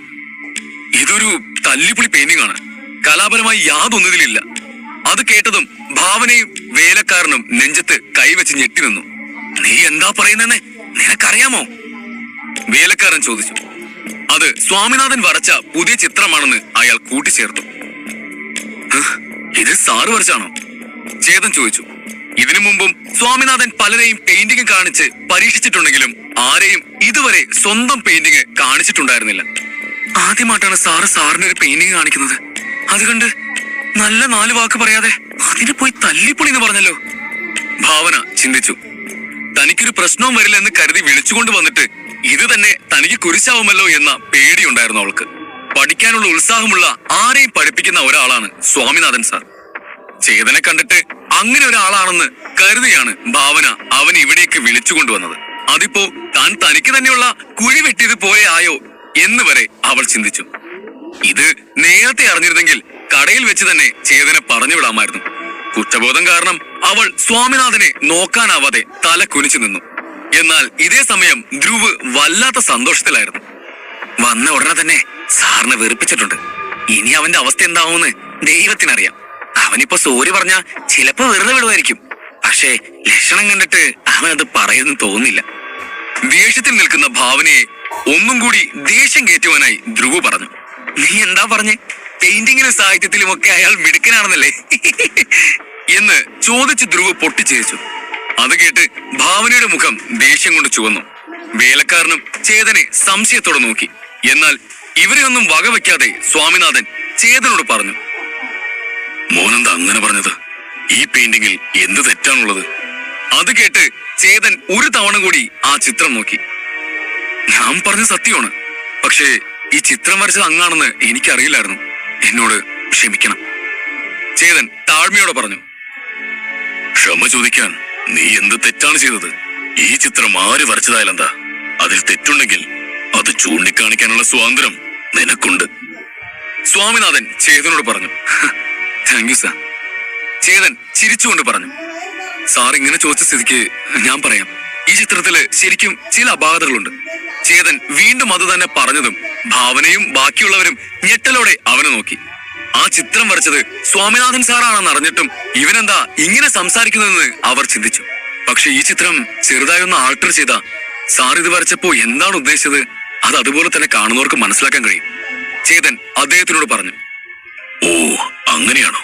എങ്കിൽ എന്താണ് ചെയ്യാനുള്ളതെന്ന് കൂടി പറഞ്ഞു തരാമോ? സ്വാമിനാഥൻ മറുപടിയായി ചോദിച്ചു. അത് വളരെ ഈസിയാണ് സാർ. പക്ഷേ അത് ചെയ്യണമെങ്കിൽ എനിക്കൊരു കത്തി വേണം. ചേതൻ ചിരിച്ചുകൊണ്ട് പറഞ്ഞു. അത് കേട്ടതും സ്വാമിനാഥൻ വേലക്കാരനെ നോക്കി. വേലക്കാരൻ ഉടനെ തന്നെ അവിടെ നിന്നും പോയി ഒരു കത്തിയും കൊണ്ടുവന്നു. വേലക്കാരന്റെ മുഖം നിറയെ ചേതൻ എന്താവും ചെയ്യാൻ പോകുന്നത് എന്ന സംശയമായിരുന്നു. ചേതൻ വേലക്കാരന്റെ കയ്യിൽ നിന്ന് കത്തി വാങ്ങി തനിക്ക് ചുറ്റുമുള്ളവരെ എല്ലാം ഒന്ന് നോക്കിയിട്ട് ആ ചിത്രത്തിന്റെ നടുവിലേക്ക് കത്തി കുത്തിയിറക്കി. ധ്രുവ് അത് കണ്ട് മിഴിച്ചു നിന്നു. വേലക്കാരനാവട്ടെ ചേതൻ തന്റെ നെഞ്ചിൽ കത്തി കുത്തിയിറക്കുന്നത് പോലെയാണ് തോന്നിയത്. സാറ് വരച്ച ചിത്രത്തിന്റെ മൂല്യം എന്താണെന്ന് മനസ്സിലാക്കാതെയാണല്ലോ ഇവൻ ഇതിങ്ങനെ കീറിക്കളയുന്നത്. ഭാവന പേടിച്ചു. പെയിന്റിങ് ആരെങ്കിലും കത്തിക്കൊണ്ട് ആൾട്ടർ ചെയ്യോ? ധ്രുവ് ഉച്ചത്തിൽ ചോദിച്ചു. എന്നാൽ ചേതൻ അത് മൈൻഡ് ചെയ്യാതെ ആ പെയിന്റിങ് കീറി. പേപ്പർ കീറി മാറ്റുന്ന ശബ്ദം ആ റൂമിൽ ആകെ മുഴങ്ങിക്കേട്ടു. ആ പെയിന്റിങ്ങിന്റെ ഒരു പകുതിയിലെ പേപ്പർ ചേതൻ കീറി മാറ്റിയതും അതിനുള്ളിലെ തോലുകൊണ്ടുള്ള പ്രതലം പുറത്തു വന്നു. അവൻ മറ്റു പകുതിയിലുള്ള ആ പേപ്പറും കൂടി വലിച്ചു മാറ്റി. ആ തോലുകൊണ്ടുള്ള പ്രതലം മുഴുവനായും പുറത്തേക്ക് വന്നു. ആ പ്രതലത്തിൽ ഒരു ചിത്രവും ഉണ്ടായിരുന്നു. ചേതൻ ആ ചിത്രം എല്ലാവർക്കും മുന്നിൽ ഉയർത്തി കാണിച്ചു. തോലുകൊണ്ടുള്ള പ്രതലത്തിലുള്ള ചിത്രം നേരത്തെ കണ്ടതിൽ നിന്നും ഏറെ മികച്ചതായിരുന്നു. ഗ്രാമീണത തുളുമ്പുന്ന ആ ചിത്രത്തിലെ കുട്ടികൾക്കും കിളികൾക്കുമൊക്കെ ജീവൻ പോലെ തോന്നി. മുകളിലുണ്ടായിരുന്ന പേപ്പർ വെറും ഒരു സ്ക്രീൻ മാത്രമാണ്. ഇതാ ഈ കാണുന്നതാണ് സാറ് വരച്ച യഥാർത്ഥ ചിത്രം. ഇതാണ് സാറിന്റെ പെയിന്റിങ്ങിന്റെ രഹസ്യവും. ചേതൻ എല്ലാവരെയും നോക്കി ഉച്ചത്തിൽ പറഞ്ഞു. ഭാവനയ്ക്കും ധ്രുവിനും വേലക്കാരനും അവർ കാണുന്നത് വിശ്വസിക്കാൻ കഴിയുന്നുണ്ടായിരുന്നില്ല. പറഞ്ഞതിന്റെ അർത്ഥവും പിടികിട്ടിയില്ല. ഉള്ളിലുള്ള ചിത്രം കാണാൻ പറ്റാത്ത രീതിയിൽ വേണം പുറത്തുള്ള ചിത്രം വരയ്ക്കാൻ. എങ്കിൽ മാത്രമേ സ്വാമിനാഥൻ ചെയ്തതുപോലെ ഒരു തന്ത്രം ഫലവത്താവുകയുള്ളൂ. സ്വാമിനാഥന്റെ ചിത്രം കണ്ടാൽ ഉള്ളിൽ മറ്റൊരു ചിത്രമുണ്ടെന്ന് ആർക്കും തിരിച്ചറിയാൻ കഴിയില്ലായിരുന്നു. പിന്നെയും ചേതൻ അതെങ്ങനെ കണ്ടെത്തി എന്ന ഞെട്ടലിലായിരുന്നു അവർ. Good, very good. നിനക്ക് ഇത്രയും കഴിവുണ്ടായിരുന്നത് ഞാൻ കരുതിയില്ല. I M impressed. സ്വാമിനാഥൻ അവന്റെ തോളിൽ തട്ടിക്കൊണ്ട് പറഞ്ഞു. അയാൾ അത്ഭുതത്തോടെ ചേതനെ നോക്കി. കുറച്ചു നാളുകൾക്ക് മുമ്പാണ് സ്വാമിനാഥൻ ഇങ്ങനെയൊരു ടെക്നിക്ക് കണ്ടെത്തിയത്. അതും ഒരുപാട് പരിശ്രമത്തിനൊടുവിലാണ് അയാൾ അകത്തുള്ള ചിത്രത്തെ മറയ്ക്കുന്ന രീതിയിൽ പുറത്ത് ചിത്രം വരയ്ക്കാനുള്ള വഴി കണ്ടെത്തിയത്. അത് ചേതൻ വെറും ഒറ്റ നോട്ടത്തിൽ കണ്ടെത്തിയതിൽ അയാൾക്ക് അത്ഭുതം തോന്നി. എന്നാൽ ചേതനാവട്ടെ താൻ ഇങ്ങനെ ഒരു കാര്യമേ ചെയ്തിട്ടില്ല എന്ന മട്ടിൽ സ്വാമിനാഥന്റെ മുന്നിൽ നിന്നു. അധ്യായം 37. ഈ ചിത്രത്തെക്കുറിച്ച് എന്താണ് നിന്റെ അഭിപ്രായം? ചുമരിലുള്ള മറ്റൊരു ചിത്രം കാണിച്ചുകൊണ്ട് സ്വാമിനാഥൻ ആവേശത്തോട് ചോദിച്ചു. ഗർജിച്ചുകൊണ്ട് ആക്രമിക്കാൻ തയ്യാറായി നിൽക്കുന്ന സിംഹത്തോട് സാമ്യമുള്ള ഒരു മൃഗത്തിന്റെ ചിത്രമായിരുന്നു അത്. ആരെയും ഭയപ്പെടുത്തുന്ന വിധത്തിൽ രൗദ്രമായിരുന്നു ആ ചിത്രത്തിലെ മൃഗത്തിന്റെ ഭാവം. ചേതൻ ആ ചിത്രത്തിന്റെ അടുത്തേക്ക് ചെന്ന് അതിൽ തൊട്ടതും അവന്റെ ഉള്ളിലെ മാന്ത്രിക ലൈബ്രറി തുറന്ന് അതിൽ നിന്നൊരു പുസ്തകം അവന്റെ മുന്നിലേക്ക് വന്നു. അവനത് ശ്രദ്ധയോടെ വായിച്ചു. ഈ ചിത്രം മനോഹരമായിട്ടുണ്ട്, പക്ഷേ ഇതിന് ചെറിയൊരു കുറവുണ്ട്. ഇത് വരച്ച വ്യക്തി ഇതുവരെ ഈ മൃഗത്തെ നേരിൽ കണ്ടിട്ടില്ല. ആ മൃഗത്തെക്കുറിച്ചുള്ള ഒരു ഊഹം വെച്ച് മാത്രമാണ് ഈ ചിത്രം വരച്ചിരിക്കുന്നത്. ചേതൻ സ്വാമിനാഥനോട് പറഞ്ഞു. സ്വാമിനാഥൻ അത് കേട്ടതും വീണ്ടും ആശ്ചര്യപ്പെട്ടു. അദ്ദേഹത്തിന് മറുപടിയായി എന്ത് പറയണം എന്നറിയില്ലായിരുന്നു. ചേതന്റെ മറുപടിയും സ്വാമിനാഥന്റെ മുഖഭാവവും കണ്ട് ഭാവനയും ധ്രുവും വേലക്കാരനും നെറ്റിച്ചുളിച്ചുകൊണ്ട് പരസ്പരം നോക്കി. ഇതുവരെ ആർക്കും കണ്ട് പരിചയമില്ലാത്ത പുസ്തകങ്ങളിൽ നിന്ന് മാത്രം വായിച്ചറിഞ്ഞിട്ടുള്ള ഒരു മൃഗം തന്നെയായിരുന്നു അത്. സ്വാമിനാഥൻ പുസ്തകങ്ങളിൽ നിന്നുള്ള അറിവും ആ മൃഗത്തെക്കുറിച്ചുള്ള തന്റെ ഭാവനയും കൂട്ടിച്ചേർത്തായിരുന്നു ആ ചിത്രം വരച്ചത്. ആ ചിത്രം അദ്ദേഹത്തിന്റെ മാസ്റ്റർ പീസുകളിൽ ഒന്നായതുകൊണ്ടാണ് അതിനെ ലിവിംഗ് റൂമിന്റെ ഭിത്തിയിൽ തൂക്കിയിരിക്കുന്നത്. അവിടെ വരുന്നവരെല്ലാം ആ ചിത്രത്തെ പ്രശംസിക്കാതെ പോകില്ല. ആ ചിത്രത്തിലെ മൃഗത്തിന് ജീവൻ തുടിക്കുന്നത് പോലെയുണ്ടെന്നാണ് എല്ലാവരും പറയാറ്. ആദ്യമായാണ് ഒരാൾ ഇതുപോലെ വ്യത്യസ്തമായ ഒരു അഭിപ്രായം പറഞ്ഞത് എന്ന് സ്വാമിനാഥൻ ചിന്തിച്ചു. ഏതു വശത്തുനിന്ന് നോക്കിയാലും ആ ചിത്രത്തിൽ ഒരു കുറവ് കണ്ടെത്താൻ സാധിക്കില്ല. അങ്ങനെയുള്ളപ്പോൾ ആ ചിത്രത്തിൽ എന്തുകൊണ്ടാണ് ഇവൻ ഇങ്ങനെ ഒരു അഭിപ്രായം പറഞ്ഞിട്ടുണ്ടാവുക? സ്വാമിനാഥൻ ചിന്തിച്ചു. ആ ചിത്രത്തിന്റെ കുറവ് എന്തായിരിക്കുമെന്ന് അറിയാനുള്ള ആഗ്രഹവും അയാളിൽ ഉണ്ടായിരുന്നു. ഈ ചിത്രത്തിൽ കാണുന്ന കുറവ് എന്താണെന്ന് വ്യക്തമായി പറഞ്ഞ് എനിക്ക് മനസ്സിലാക്കി തരാമോ? വിദ്യാർത്ഥിയെ പോലെ ചോദിച്ചു. ഭാവനയുടെയും ധ്രുവിന്റെയും വേലക്കാരന്റെയും കണ്ണുകൾ ഇപ്പോൾ താഴെ വീഴും എന്നുള്ള അവസ്ഥയിലാണ്. ഞാൻ കാണുന്നത് തന്നെയാണോ നീയും കാണുന്നത്? ധ്രുവ് ചോദിച്ചു. ഭാവന ഞെട്ടൽ വിട്ടുമാറാതെ മൂളി. സ്വാമിനാഥനെ പോലെ ഒരു വലിയ സകലകലാ വല്ലഭനായ ഒരു ഗുരു എന്തുകൊണ്ടാണ് വെറുമൊരു സാധാരണക്കാരനായ ഒരാളുടെ അടുത്ത് തന്റെ ചിത്രത്തെക്കുറിച്ചുള്ള കുറവുകൾ ചോദിക്കുന്നത് എന്ന ചിന്തയിലായിരുന്നു അവർ. ശരിക്കും ആരേ ചേതൻ? ഇവൻ ഇതെങ്ങനെയാണ് സാധിച്ചെടുത്തത്? ഭാവന തന്റെ കണ്ണുകളെ വിശ്വസിക്കാനാവാതെ ചിന്തിച്ചു. ഞാൻ പറഞ്ഞു തരാം സാർ. ചേതൻ ചിരിച്ചുകൊണ്ട് ചിത്രത്തിന്റെ കുറവുകൾ വിശദീകരിക്കാൻ തുടങ്ങി. ഈ മൃഗം അക്രമങ്ങളിൽ നിന്നും സ്വയം പ്രതിരോധിക്കുന്നതിൽ കേമപ്പെട്ടതാണ്. അതിന്റെ ശരീരം വാളുപോലെ മൂർച്ചയുള്ളതാണ്. അത് അതിന്റെ എതിരാളികളെ കീഴടക്കുന്നത് വേഗത കൊണ്ടാണ്. ആയതിനാൽ അതിന്റെ ശരീരം ഈ ചിത്രത്തിലേതുപോലെ വലിപ്പമുള്ളതല്ല, പകരം വാള് പോലെ വടിവത്ത് മെലിഞ്ഞ ഒന്നാണ്. ചേതൻ പറഞ്ഞത് അത്രയും സ്വാമിനാഥൻ ശ്രദ്ധയോടെ കേട്ടിരുന്നു. ചേതൻ പറഞ്ഞതിൽ ഒരു തെറ്റും ഉണ്ടായിരുന്നില്ല. ആ മൃഗം അക്രമങ്ങളെ പ്രതിരോധിക്കുന്ന രീതിയിലാണ് അറിയപ്പെടുന്നത് തന്നെ. അതിന്റെ ശരീരം ഒരു വാളിന്റേത് പോലെയാണെന്ന് താൻ പണ്ടൊരു പുസ്തകത്തിൽ വായിച്ചത് സ്വാമിനാഥൻ ഓർത്തു. അതിന്റെ വേഗത കാരണം അതിനെ പിടിക്കുക എന്നുള്ളത് വളരെ കഠിനമായ ഒരു കാര്യമാണ്. അതുകൊണ്ട് തന്നെ അതിനെ കണ്ടവരും കുറവാണ്. ഇതുവരെ കാണാത്തൊരു വസ്തുവിനെ അല്ലെങ്കിൽ ഒരു മൃഗത്തെ വരയ്ക്കുക അത്ര എളുപ്പമായ ഒരു കാര്യമല്ല. ഒരു ചിത്രകാരന്റെ ഏറ്റവും വലിയ കഴിവ് എന്ന് പറയുന്നത് തന്റെ ചിത്രത്തിലൂടെ എന്തിനെയാണോ വരയ്ക്കുന്നത് അതിന് പൂർണ്ണത കൊണ്ടുവരിക എന്നതാണ്. ഒരു വസ്തുവിനെ മനസ്സിൽ കണ്ടു വരച്ച് അത് കാണുന്നവൻ അത് വേറൊരു വസ്തുവായി മനസ്സിലാക്കിയാൽ ആ ചിത്രം എത്ര ഭംഗിയുള്ളതാണെങ്കിലും അത് ചിത്രകാരന്റെ പരാജയമായിരിക്കും. ചേതൻ ആ ചിത്രം മനോഹരമാണെന്ന് പറഞ്ഞതിന് ശേഷം അതിന്റെ കുറവുകൾ മയത്തിൽ പറഞ്ഞതുകൊണ്ട് തന്റെ മാനം പോയില്ല എന്ന് സ്വാമിനാഥൻ ഓർത്തു. സ്വാമിനാഥന്റെ ഉള്ളിൽ ചേതനോടുള്ള ബഹുമാനം കൂടി വന്നു. ഗ്രേറ്റ്, നിന്നെ പോലെ ഒരാളെ പരിചയപ്പെടാൻ കഴിഞ്ഞതിൽ എനിക്ക് വളരെ സന്തോഷമുണ്ട്. ചേതനെ തോളിൽ തട്ടിക്കൊണ്ട് അദ്ദേഹം പറഞ്ഞു. ഒരു ചിത്രത്തിൽ എന്താണോ വരച്ചിരിക്കുന്നത് അതിനെക്കുറിച്ച് ആർക്ക് വേണമെങ്കിലും എന്ത് വേണമെങ്കിലും പറയാം. പക്ഷേ കൃത്യമായി അതിലെ കുറ്റങ്ങൾ എടുത്തു പറയാൻ നല്ലൊരു ചിത്രകാരന് മാത്രമേ സാധിക്കുകയുള്ളൂ. ചേതൻ നല്ലൊരു ചിത്രകാരനാണെന്ന് അവിടെ ഉണ്ടായിരുന്നവരെല്ലാം വിശ്വസിച്ചു. പരിചയക്കാരെ ഉണ്ടാക്കാൻ ആർക്ക് വേണമെങ്കിലും സാധിക്കും, പക്ഷേ സുഹൃത്തുക്കളെ ഉണ്ടാക്കാൻ അത്ര എളുപ്പമല്ല. സ്വാമിനാഥന്റെ ജീവിതത്തിൽ ഇതുവരെ തനിക്കൊപ്പം നിൽക്കുന്ന ഒരാളെ അയാൾ കണ്ടിട്ടുമുണ്ടായിരുന്നില്ല. സ്വാമിനാഥൻ മറ്റുള്ളവരുടെ ചിത്രങ്ങൾ വീക്ഷിച്ച് അതിന്റെ കുറവുകൾ പറയുമെങ്കിലും അദ്ദേഹത്തിന്റെ ചിത്രങ്ങളെ ആരും ഇതുവരെ ഇങ്ങനെ അറുത്തുമുറിച്ച് പറഞ്ഞിട്ടില്ല. ജനങ്ങളെല്ലാം ആ ചിത്രങ്ങൾ നോക്കി അതിനെ പുകഴ്ത്തിയിട്ട് മാത്രമേ ഉള്ളൂ. ആ ചിത്രങ്ങളെ കുറിച്ച് അവർക്ക് വല്ലതും മനസ്സിലാക്കാൻ കഴിഞ്ഞാലല്ലേ അതിന്റെ കുറ്റങ്ങൾ പറയാൻ സാധിക്കൂ. അതുകൊണ്ട് തന്നെയാണ് അദ്ദേഹം മറ്റുള്ളവരിൽ നിന്ന് അകന്ന് ഒറ്റയ്ക്ക് ജീവിക്കുന്നത്. എങ്കിലും പഠിക്കാൻ താല്പര്യമുള്ള ഒരു യുവതലമുറയ്ക്ക് വേണ്ടി തന്റെ വീടിന്റെ കതകുകൾ അദ്ദേഹം എന്നും തുറന്നിട്ടിരുന്നു. എന്നെങ്കിലും തന്നേക്കാൾ മികച്ച ഒരുവൻ ഇവിടേക്ക് വരുമെന്ന പ്രതീക്ഷയിലായിരുന്നു അദ്ദേഹം. അതിനാൽ ചേതന്റെ വരവിൽ അദ്ദേഹത്തിന് സന്തോഷം തോന്നി. ചിരിച്ചുകൊണ്ട് അയാൾ ചേതനെ നോക്കി. ഭാവനയും ധ്രുവും ചെറുതായിരുന്ന നാളു മുതൽക്കേ സ്വാമിനാഥനെ അറിയുന്നതാണ്. അവരിതുവരെ അയാളെ ഇത്രയും സന്തോഷത്തിൽ കണ്ടിട്ടില്ല. എന്തൊക്കെ സംഭവിച്ചാലും മുഖത്ത് യാതൊരുവിധ ഭാവവും കാണിക്കാത്ത ഒരാളാണ് സ്വാമിനാഥൻ. എന്തിന് ഒരിക്കൽ മഹാരാജാവ് ഒരു നഗരത്തിന്റെ അത്രയും വില വരുന്ന ഒരു വലിയ സമ്മാനം തന്നെ അദ്ദേഹത്തിന് കൊടുത്തയച്ചിട്ട് പോലും അദ്ദേഹത്തിന്റെ മുഖത്ത് ഇത്ര സന്തോഷം കണ്ടിട്ടില്ല. ആ അദ്ദേഹമാണ് ചേതന്റെ അടുത്ത് ഇത്ര സന്തോഷത്തിൽ ചിരിച്ചു സംസാരിക്കുന്നതെന്ന് അവർക്ക് വിശ്വസിക്കാനായില്ല. അതേ അവിശ്വസനീയതയോടെ അവർ ചേതനെയും നോക്കി. എങ്ങനെയൊക്കെ നോക്കിയിട്ടും ഒരു സാധാരണക്കാരനെ പോലെയാണ് ചേതനെ അവർക്ക് തോന്നിയത്. ഭാവന, നീ എനിക്ക് നിന്റെ ഈ കൂട്ടുകാരനെ പരിചയപ്പെടുത്തി തരില്ലേ? സ്വാമിനാഥൻ ഭാവനയോട് ഉച്ചത്തിൽ ചോദിച്ചു. കൂട്ടുകാരനോ? ഞാൻ അദ്ദേഹത്തെ ഇന്ന് ആദ്യമായി കാണുന്നത്, ഭാവന മനസ്സിൽ പറഞ്ഞു. ചേട്ടാ, സ്വാമിനാഥൻ സാറിന് സ്വയം പരിചയപ്പെടുത്തി കൊടുക്കൂ. ഭാവന ചേതന് നേരെ നോക്കി വിരൽ ചൂണ്ടിക്കൊണ്ട് പറഞ്ഞു. അവളുടെ ഒരു ചേട്ടൻ. ധ്രുവ് പിറുപിറുത്തു. ഭാവന, നീ എന്താ ഇങ്ങനെ വിരൽ ചൂണ്ടിയൊക്കെ സംസാരിക്കുന്നേ? ഇവൻ എന്റെ സുഹൃത്താണ്. അതുകൊണ്ട് ഇന്നു മുതൽ നിങ്ങൾ എനിക്ക് തരുന്ന അതേ ബഹുമാനം ഇവനും കൊടുക്കണം. ഇവനെ സാറെന്ന് വിളിച്ചോളണം, കേട്ടല്ലോ? ഇതിവിടെയുള്ള എല്ലാവരോടും കൂടിയാണ് ഞാൻ പറയുന്നത്. ആ മുറിയിൽ തന്നെ മുഴങ്ങിക്കേക്കുന്ന വിധത്തിൽ സ്വാമിനാഥൻ പറഞ്ഞു. അത് കേട്ട് ഭാവനയുടെ ഒപ്പം തന്നെ മറ്റുള്ളവരും ഞെട്ടി. സ്വാമിനാഥൻ സാറെന്ന് പറഞ്ഞാൽ രാജാവിന്റെ തന്നെ ഗുരുവാണ്. അങ്ങനെ ഒരാൾ പെട്ടെന്നൊരു ദിവസം തന്നേക്കാൾ പകുതി പ്രായം പോലുമില്ലാത്ത ഒരാളെ സുഹൃത്തെന്ന് പറഞ്ഞാൽ ആരാണ് ഞെട്ടാതിരിക്കുക? ഇതൊക്കെ സ്വപ്നമാണോ സത്യമാണോ എന്ന് മനസ്സിലാകാതെ 3 പേരും തമ്മിൽ നോക്കി. നിങ്ങൾക്ക് ഞാൻ പറഞ്ഞത് മനസ്സിലായോ?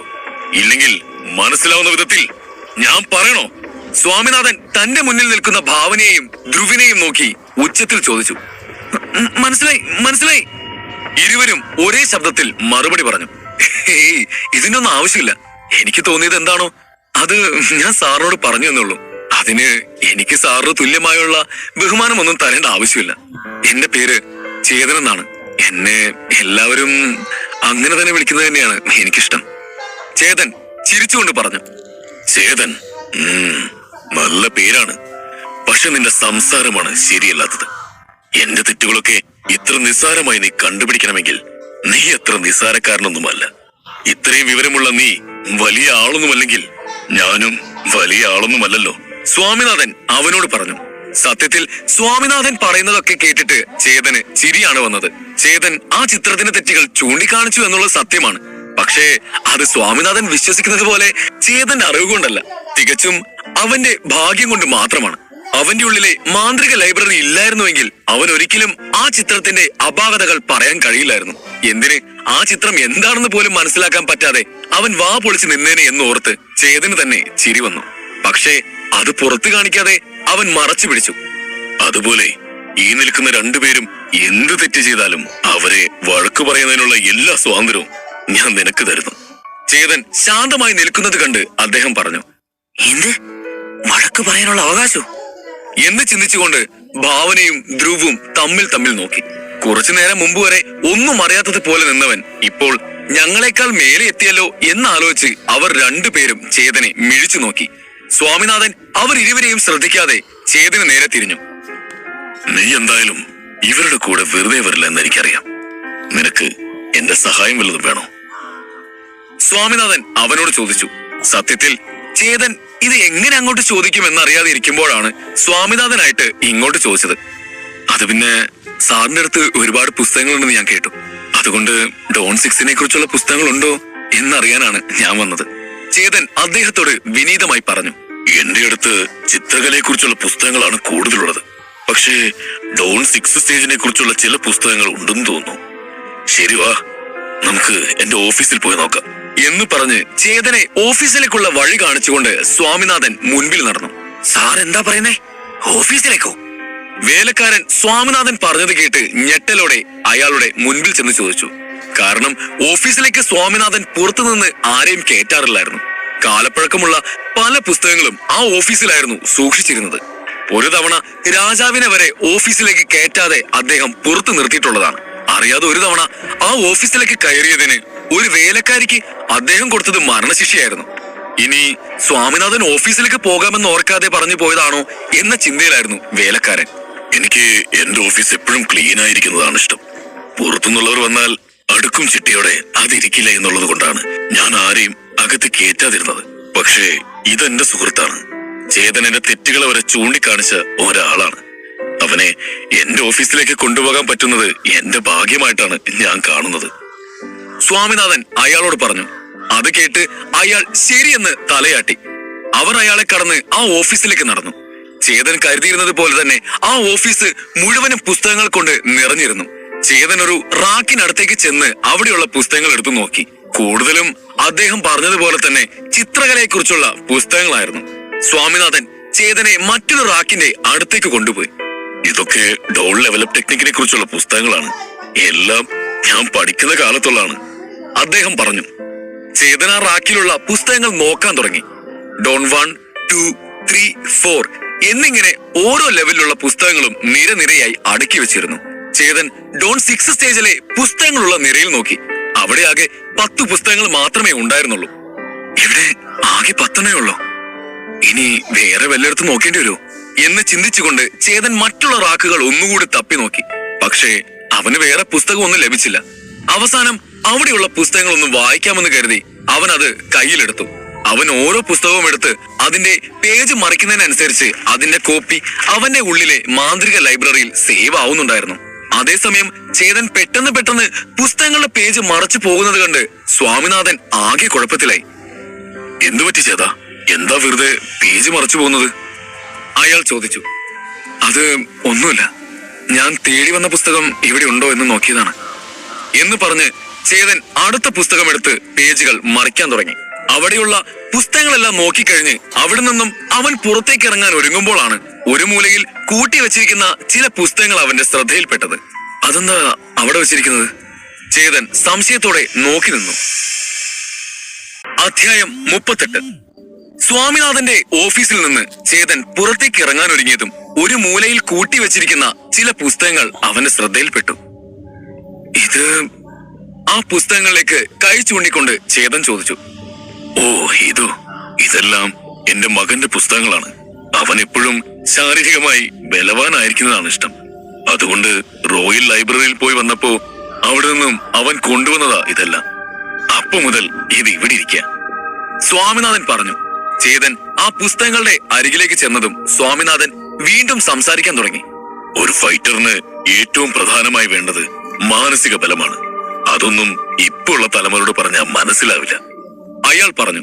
ഡോൺ സ്റ്റേജുകൾ ലെവലപ്പ് ചെയ്യുന്നത് കൊണ്ട് ഒരാൾക്ക് അവരുടെ ശരീരം ബലമുള്ളതായി മാറുമെങ്കിലും അവരുടെ യഥാർത്ഥ ശക്തി ഇരിക്കുന്നത് അവരുടെ മനസ്സിലാണ്. ഒരു ഫൈറ്ററിന്റെ മനസ്സ് എപ്പോഴും ജാഗ്രതയുള്ളതും നിരീക്ഷണ ശക്തിയുമുള്ളതായിരിക്കണം. അങ്ങനെ ആവണമെങ്കിൽ അവർക്ക് മനസ്സിന് ബലമുണ്ടായിരിക്കണം. മനോശക്തി ഇല്ലാതെ എത്ര വലിയ ബലവാനാണെന്ന് പറഞ്ഞിട്ടും യാതൊരു കാര്യമില്ല.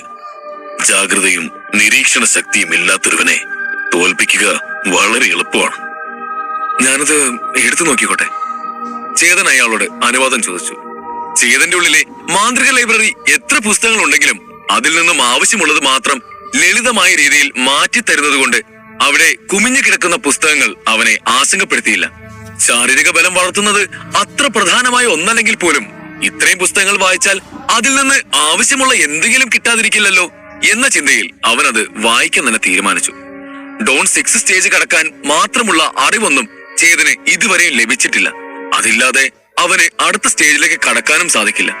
ഒരുപക്ഷെ ഇവിടെയുള്ള പുസ്തകങ്ങൾ അതിന് സഹായിക്കുമെന്ന് ചേതൻ കരുതി. അതിനെന്താ, നിനക്ക് ഇവിടെ നിന്നും ഏത് പുസ്തകം വേണേലും നോക്കാം.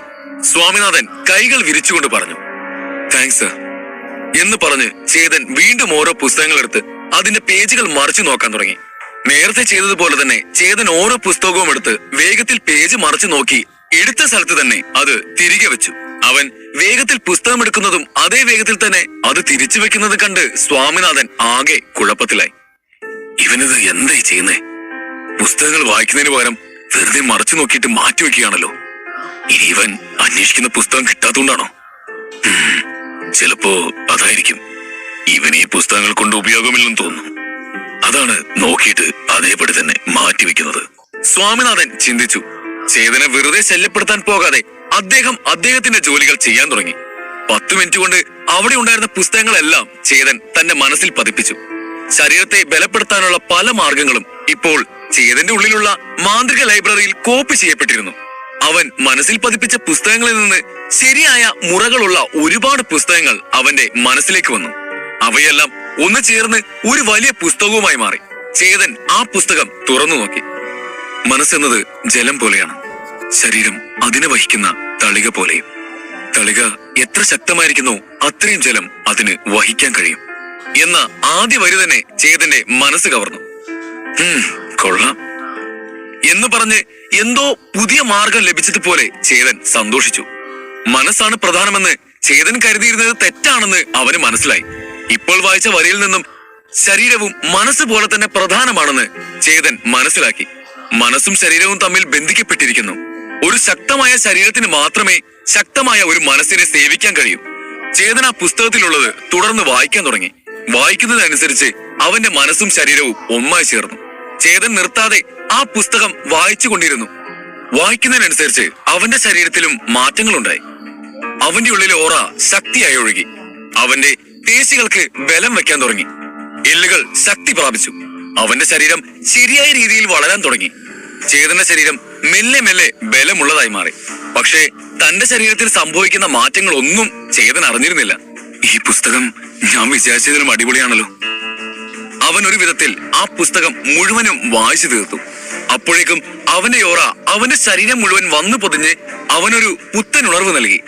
ഇനി ഈ പുസ്തകത്തിലുള്ളത് പഠിച്ച് ട്രെയിൻ ചെയ്യണം, ചേതൻ ചിന്തിച്ചു. അവൻ വെറുതെ ആ പുസ്തകം വായിച്ചപ്പോ തന്നെ അതിൽ പറഞ്ഞ രീതിയിൽ അവന്റെ ശരീരത്തിൽ മാറ്റങ്ങൾ വന്നു തുടങ്ങിയിരുന്നു. പക്ഷേ അവൻ അത് അറിയുന്നുണ്ടായിരുന്നില്ല. അതിനാലാണ് അവൻ അങ്ങനെ കരുതിയത്.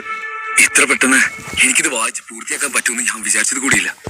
ഡോൺ 6 സ്റ്റേജിനെ പറ്റി അധികം പുസ്തകങ്ങളൊന്നും കിട്ടിയില്ലെങ്കിൽ പോലും കിട്ടിയതെല്ലാം നല്ല പുസ്തകങ്ങളാണ്. വായിച്ച ഉടനെ തന്നെ എന്റെ മനോബലം കൂടിയതായി തോന്നുന്നുണ്ട്, ചേതൻ ചിന്തിച്ചു. ചേതനിവിടെ വന്ന കാര്യം നടന്നില്ലെങ്കിൽ പോലും വന്നത് വെറുതെ ആയില്ല എന്നോർത്ത് അവൻ സമാധാനിച്ചു. അവന് തന്റെ മനസ്സ് ശക്തി ആർജിച്ചത് എത്രയാണെന്ന് മനസ്സിലായെങ്കിലും അവന്റെ ശരീരം എത്ര ശക്തി ആർജിച്ചു എന്നുള്ളത് മനസ്സിലാക്കാൻ സാധിച്ചില്ല. അതറിയാൻ ഒരു കൽത്തൂണ് കണ്ടെത്തി അതിൽ മുഴുവൻ ശക്തിയും കൊടുത്ത് പഞ്ച് ചെയ്ത് നോക്കണമായിരുന്നു. അങ്ങനെ ചെയ്തു നോക്കാൻ മാജിക് സ്കൂളിലേക്ക് ചെല്ലണം എന്ന് ചേതൻ തീരുമാനിച്ചു. ചേതാ, എന്തു പറ്റി? അറിയോക്കെ? സ്വാമിനാഥൻ ചേതന്റെ അടുത്ത് വന്ന് ചോദിച്ചു. ചേതൻ 2 മണിക്കൂറോളം നിന്നിടത്ത് തന്നെ നിൽക്കുകയായിരുന്നു എന്നുള്ളത് സ്വാമിനാഥൻ ശ്രദ്ധിച്ചിരുന്നു. 2 മണിക്കൂറായിട്ടും അവൻ നിന്നിടത്തു നിന്നും അനങ്ങാത്തത് കണ്ടാണ് സ്വാമിനാഥൻ അത് ചോദിച്ചത്. ഇനി ഇവന് പുസ്തകം വായിച്ച് വായിച്ച് വട്ടായതാണോ എന്നുവരെ അദ്ദേഹം ചിന്തിച്ചു. ചേതനെ പോലെ ഒരുപാട് പുസ്തകങ്ങൾ ഒരുമിച്ച് വായിച്ച് 2 വർഷം കൊണ്ട് എത്തിച്ചേരേണ്ട നിലകൾ വെറും 2 ദിവസം കൊണ്ട് എത്തിച്ചേർന്ന് അവസാനം ഭ്രാന്തനായി മാറിയ ഒരാൾ ഈ നാട്ടിലുണ്ടായിരുന്നു എന്ന് സ്വാമിനാഥൻ ഓർത്തു. ചേതൻ ഈ ചെറുപ്രായത്തിൽ തന്നെ ഡോൺ 5 സ്റ്റേജ് കടന്നതും അവന്റെ ചിത്രകലയിലുള്ള അറിവും കണ്ട് ചേതനും അയാളെ പോലെ ആയി തീരുമോ എന്ന് അദ്ദേഹം ഭയപ്പെട്ടു. സ്വാമിനാഥൻ ചേതന്റെ അടുത്തേക്ക് ചെന്ന് അവന്റെ തോളിൽ കൈവച്ചു. ഓ സർ എന്ന് പറഞ്ഞ് ചേതൻ സ്വബോധത്തിലേക്ക് വന്നു. അവൻ സ്വാമിനാഥന് നേരെ തിരിഞ്ഞതും അവന്റെ തോള് സ്വാമിനാഥന്റേതുമായി കൂട്ടിയിടിച്ചു. അതിന്റെ ശക്തിയിൽ സ്വാമിനാഥൻ അവിടെ ഉണ്ടായിരുന്ന ഒരു റാക്കിന്റെ മുകളിലേക്ക് തെറിച്ചുപോയി. അമ്മേ! അയാൾ നിലവിളിച്ചു. ചേതൻ അത് കണ്ട് ഞെട്ടി. അവൻ അത്ര വേഗത്തിലായിരുന്നില്ല തിരിഞ്ഞത്. അതുകൊണ്ട് തന്നെ അദ്ദേഹവുമായി കൂട്ടിയിടിച്ചതും മെല്ലെയായിരുന്നു. പിന്നെ എങ്ങനെയാണ് അദ്ദേഹം ഇങ്ങനെ തെറിച്ചുപോയി റാക്കിന്റെ മുകളിൽ വീണത്? അവന്റെ ഉള്ളിൽ ചോദ്യങ്ങൾ ഉയർന്നു. ഇനി അദ്ദേഹം അഭിനയിക്കുകയാണോ? ചേതൻ ചിന്തിച്ചുപോയി. അവൻ സ്വാമിനാഥന്റെ അടുത്തേക്ക് ഓടിച്ചെന്ന് നോക്കി. അദ്ദേഹം കഷ്ടപ്പെട്ട് നടുവിന് കയ്യും കൊടുത്ത് എഴുന്നേൽക്കാൻ ശ്രമിക്കുകയായിരുന്നു. സാർ എഴുന്നേൽക്ക്. ചേതൻ അദ്ദേഹത്തെ എഴുന്നേൽപ്പിക്കാൻ ശ്രമിച്ചു. പക്ഷേ ചേതന്റെ കൈ അദ്ദേഹത്തിന്റെ ദേഹത്ത് തട്ടിയതും സ്വാമിനാഥൻ അതേ വേഗത്തിൽ തന്നെ അടുത്ത റാക്കിന്റെ മുകളിലേക്ക് വീണ്ടും പോയി വീണു. അയ്യോ! ആ റാക്കിൽ വെച്ചിരുന്ന പുസ്തകങ്ങൾ ഓരോന്നായി വന്ന് അദ്ദേഹത്തിന്റെ മേലേക്ക് വീണു. വേദന കൊണ്ട് അയാൾ പുളഞ്ഞു. നീ എന്താ കളിക്കുവാണോ? എന്നെ എഴുന്നേൽപ്പിക്കാൻ ഇത്ര ബലം കൊടുക്കുന്ന എന്തിനാ? അദ്ദേഹം വേദനയോടെ ചോദിച്ചു. സാർ എന്ന് വിളിച്ച് ചേതൻ വീണ്ടും അദ്ദേഹത്തെ എഴുന്നേൽപ്പിക്കാൻ വന്നതും, അയ്യോ മതി, നീ അവിടെ തന്നെ നിൽക്ക്, ഞാൻ തനി എഴുന്നേറ്റോളാം. ഇപ്പൊ ചെയ്ത ഉപകാരം തന്നെ ധാരാളമാണ് എന്ന് പറഞ്ഞ് സ്വാമിനാഥൻ തനി എഴുന്നേൽക്കാൻ ശ്രമിച്ചു. അയാളെ നോക്കി ചേതൻ അമ്പരന്ന് നിന്നു. അവിടെ എന്താ നടക്കുന്നത് എന്ന് അവന് മനസ്സിലായിരുന്നില്ല. സാർ എന്താ ഈ തവളെ പോലെ അങ്ങോട്ടും ഇങ്ങോട്ടും ചാടുന്നത്? ഇത് എന്ത് മെത്തേഡാണ്? ചേതൻ സംശയത്തോടെ ചോദിച്ചു. എന്ത്? ഞാൻ ചാടിയെന്നോ? സ്വാമിനാഥൻ പല്ല് കടിച്ചുകൊണ്ട് നിലത്തു നിന്നും എഴുന്നേറ്റു. അല്ല, സാറിങ്ങനെ പെട്ടെന്ന് അങ്ങോട്ടും ഇങ്ങോട്ടും ചാടുന്നത് കണ്ട് ചോദിച്ചതാ. ചേതൻ വീണ്ടും സംശയത്തോടെ തിരക്കി. ഇവിടെ എന്റെ വിലപ്പെട്ട പുസ്തകങ്ങൾ എല്ലാം ഇരിക്കുമ്പോ അങ്ങോട്ടും ഇങ്ങോട്ടും കിടന്ന് ചാടാൻ എനിക്കെന്താ വട്ടാണോ? അദ്ദേഹം കണ്ണുരുട്ടിക്കൊണ്ട് ചോദിച്ചു. ശ്വാസം എടുക്കാൻ പോലും ബുദ്ധിമുട്ടിയാണ് അദ്ദേഹം സംസാരിച്ചത്. അത് കണ്ട് ചേതൻ അദ്ദേഹത്തിന്റെ പിന്നിലെ ചെന്ന് അദ്ദേഹത്തിന്റെ മുതുകിൽ തട്ടി. സ്വാമിനാഥന് ചേതനെ തടക്കാൻ കഴിയുന്നതിന് മുമ്പേ അവൻ മുതുകിൽ തട്ടിയിരുന്നു. തട്ടലിന്റെ ശക്തിയിൽ സ്വാമിനാഥൻ വീണ്ടും തെറിച്ചുപോയി എതിർവശത്തുള്ള ചുമരിൽ അടിച്ചു വീണു. അദ്ദേഹം ചെന്ന് വീണെടുത്ത് ആ വലിയ ദ്വാരം തന്നെ രൂപപ്പെട്ടു. സാർ! ചേതൻ അത് കണ്ട് ഉച്ചത്തിൽ വിളിച്ചു. സാറിന് എന്താ പറ്റിയത് എന്ന് ചോദിച്ചുകൊണ്ട് ചേതൻ വേഗം ഓടി അദ്ദേഹത്തിന്റെ അടുത്തേക്ക് ചെന്നു. സ്വാമിനാഥൻ സാർ, എന്താ ഇങ്ങനെ അവിടെ ഇവിടെയും പോയി പറന്നു വീഴുന്നത്? രാജാവിന് പഠിപ്പിച്ചു കൊടുക്കുന്ന വല്ല പുതിയ അടവോ മറ്റോ ആണത്? ചേതൻ ചിന്തിച്ചു. വീണ്ടും ചേതൻ തന്റെ അരികിലേക്ക് വരുന്നതും കണ്ട്, ദൈവത്തെ ഓർത്ത് ഇങ്ങോട്ട് വരരുത്, അവിടെ തന്നെ നിൽക്ക് പ്ലീസ് എന്ന് വായിലെ രക്തം തുപ്പി അലറിക്കൊണ്ട് അയാൾ പറഞ്ഞു. എനിക്ക് കുറച്ച് നാൾ കൂടി ജീവിക്കണമെന്ന് ആഗ്രഹമുണ്ട്. നീ വീണ്ടും എന്റെ അടുത്ത് വന്ന് പന്ത് തട്ടിക്കളിക്കുന്ന പോലെ എന്നെ എടുത്ത് എറിയരുത്. അദ്ദേഹം കൈകൂപ്പി ധൈര്യമായി പറഞ്ഞു. സാറിന് എന്താണ് പറ്റിയത്? ഇത്രയും വലിയ ഗുരുവായിട്ട് ഇങ്ങനെ കുട്ടികളെ പോലെ തവള കളിക്കുന്നത് ശരിയാണോ? കണ്ടില്ലേ, വായിന്ന് ബ്ലഡ് ഒക്കെ വരുന്നു. ഒന്നുമില്ലെങ്കിലും പ്രായമായി എന്തെങ്കിലും ഓർക്കണ്ടേ? ചേതൻ പുരികം ഉയർത്തിക്കൊണ്ട് ചോദിച്ചു. സ്വാമിനാഥനാവട്ടെ ഇപ്പോൾ കരയുമെന്ന മട്ടിലായിരുന്നു നിന്നിരുന്നത്. നിനക്കിവിടെ എന്താ നടക്കുന്നതെന്ന് അറിയില്ലേ? അദ്ദേഹം ചേതനോട് ചോദിച്ചു. ഇല്ല സാർ, എന്താ പറ്റിയേ? റബ്ബർ പന്ത് പോലെ സാർ അവിടെ ഇവിടെയൊക്കെ പോയി പറന്നു വീഴുന്നെന്തിനാ? ചേതൻ ഒന്നും അറിയാത്തതുപോലെ ചോദിച്ചു. നീ ഒരു സ്ഥലത്ത് നിന്ന് തന്നെ 2 മണിക്കൂറായിട്ട് അനങ്ങാതെ നിൽക്കുന്നത് കണ്ടിട്ടാണ് ഞാൻ നിന്നെ വന്ന് വിളിച്ചത്. അപ്പോ നീ എന്നെ വടക്ക് ഭാഗത്തേക്ക് എടുത്തെറിഞ്ഞു. അവിടുന്ന് എഴുന്നേക്കാൻ ശ്രമിച്ചപ്പോ ഓടി വന്ന് കിഴക്കോട്ടേക്ക് തട്ടി, പിന്നെ പടിഞ്ഞാറോട്ട്. ഇപ്പൊ ഞാൻ ശരിക്കും തെക്കോട്ട് പോകാറായി. എന്നിട്ടും നിനക്കറിയില്ല എന്താ സംഭവിച്ചതെന്ന്? സ്വാമിനാഥൻ നെഞ്ചത്ത് കൈവച്ച് ചുമച്ച് ചുമച്ച് അവനോട് ചോദിച്ചു. താൻ കാരണം എന്തൊക്കെയോ കുഴപ്പം സംഭവിച്ചിട്ടുണ്ടെന്ന് മനസ്സിലാക്കിയ ചേതൻ തല കുനിച്ചു നിന്നു. സ്വാമിനാഥൻ പെട്ടെന്ന് എന്തോ ഓർത്ത പോലെ, നീ ഇവിടെ അന്വേഷിച്ചു വന്ന പുസ്തകം കിട്ടിയോ? എന്ന് ചോദിച്ചു. ചേതൻ കിട്ടിയെന്ന് അയാളുടെ മുഖത്ത് പോലും നോക്കാതെ തലയെട്ടി. അത് കേട്ടതും സ്വാമിനാഥന് അവിടെ എന്താണ് നടന്നതെന്ന് ഏതാണ്ടൊക്കെ മനസ്സിലായി. പുസ്തകം വായിച്ച ഉടനെ തന്നെ ചേതൻ അത് പ്രാവർത്തികമാക്കുമെന്ന് അദ്ദേഹത്തിന് വിശ്വസിക്കാൻ കഴിഞ്ഞില്ല.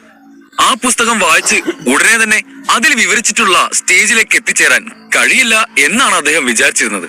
ചില വിചിത്രമായ മെത്തേഡുകൾ ഉപയോഗപ്പെടുത്തി ചിലർ തങ്ങളുടെ ശരീരത്തെ ബലപ്പെടുത്തിയിരുന്നു. പക്ഷേ അവരുടെ ശക്തി വർദ്ധിച്ചാലും അവർ ഉപയോഗിക്കുന്ന ബലം അതിനനുസരിച്ച് വർദ്ധിക്കണമെന്നില്ല. ചിലർക്ക് മാത്രമേ രണ്ടും ഒരുപോലെ കൊണ്ടുപോകാൻ കഴിയുകയുള്ളൂ. ചേതനും സംഭവിച്ചത് അതാണെന്ന് അദ്ദേഹം മനസ്സിലാക്കി. ചേതന് തന്റെ ശക്തി വർദ്ധിച്ചത് അറിയില്ല എന്നും അദ്ദേഹം മനസ്സിലാക്കി. ചേതൻ താൻ സാധാരണ ഉപയോഗിക്കുന്ന ശക്തിയാണെന്ന് കരുതിയാണ് അതേ ശക്തിയിൽ കാര്യങ്ങൾ ചെയ്യുന്നത്. പക്ഷേ അവൻ ഉദ്ദേശിക്കുന്നതിനേക്കാൾ കൂടുതൽ ശക്തി അവന്റെ ശരീരം പുറപ്പെടുവിക്കുന്നുണ്ടെന്ന് അവൻ മനസ്സിലാക്കിയില്ല. ചിലർക്ക് ഒരു പുസ്തകം വായിച്ച് തീർക്കുമ്പോൾ തന്നെ ആ നിലകളെല്ലാം കംപ്ലീറ്റ് ചെയ്ത ശക്തി പ്രാപിക്കാൻ കഴിയുമെന്ന് എവിടെയോ വായിച്ചിട്ടുണ്ടെന്ന് അദ്ദേഹം ഓർത്തു. പക്ഷേ അതെല്ലാം വെറും കെട്ടുകഥകളാണെന്നാണ് അദ്ദേഹം വിശ്വസിച്ചിരുന്നത്. അത് സത്യമാണെന്ന് അദ്ദേഹം സ്വപ്നത്തിൽ പോലും കരുതിയിരുന്നില്ല. നീ എന്നെ കൂടെ വാ എന്ന് പറഞ്ഞ് അദ്ദേഹം ചേതനെ നയിച്ചുകൊണ്ട് മുന്നിൽ നടന്നു. ചേതന്റെ ശക്തി എന്താണെന്ന് അറിയണമെങ്കിൽ ഒരു കൽത്തൂൺ കണ്ടെത്തി അതിൽ അവനെ കൊണ്ട് പഞ്ച് ചെയ്യിപ്പിച്ച് നോക്കണം എന്ന് അദ്ദേഹം തീരുമാനിച്ചു.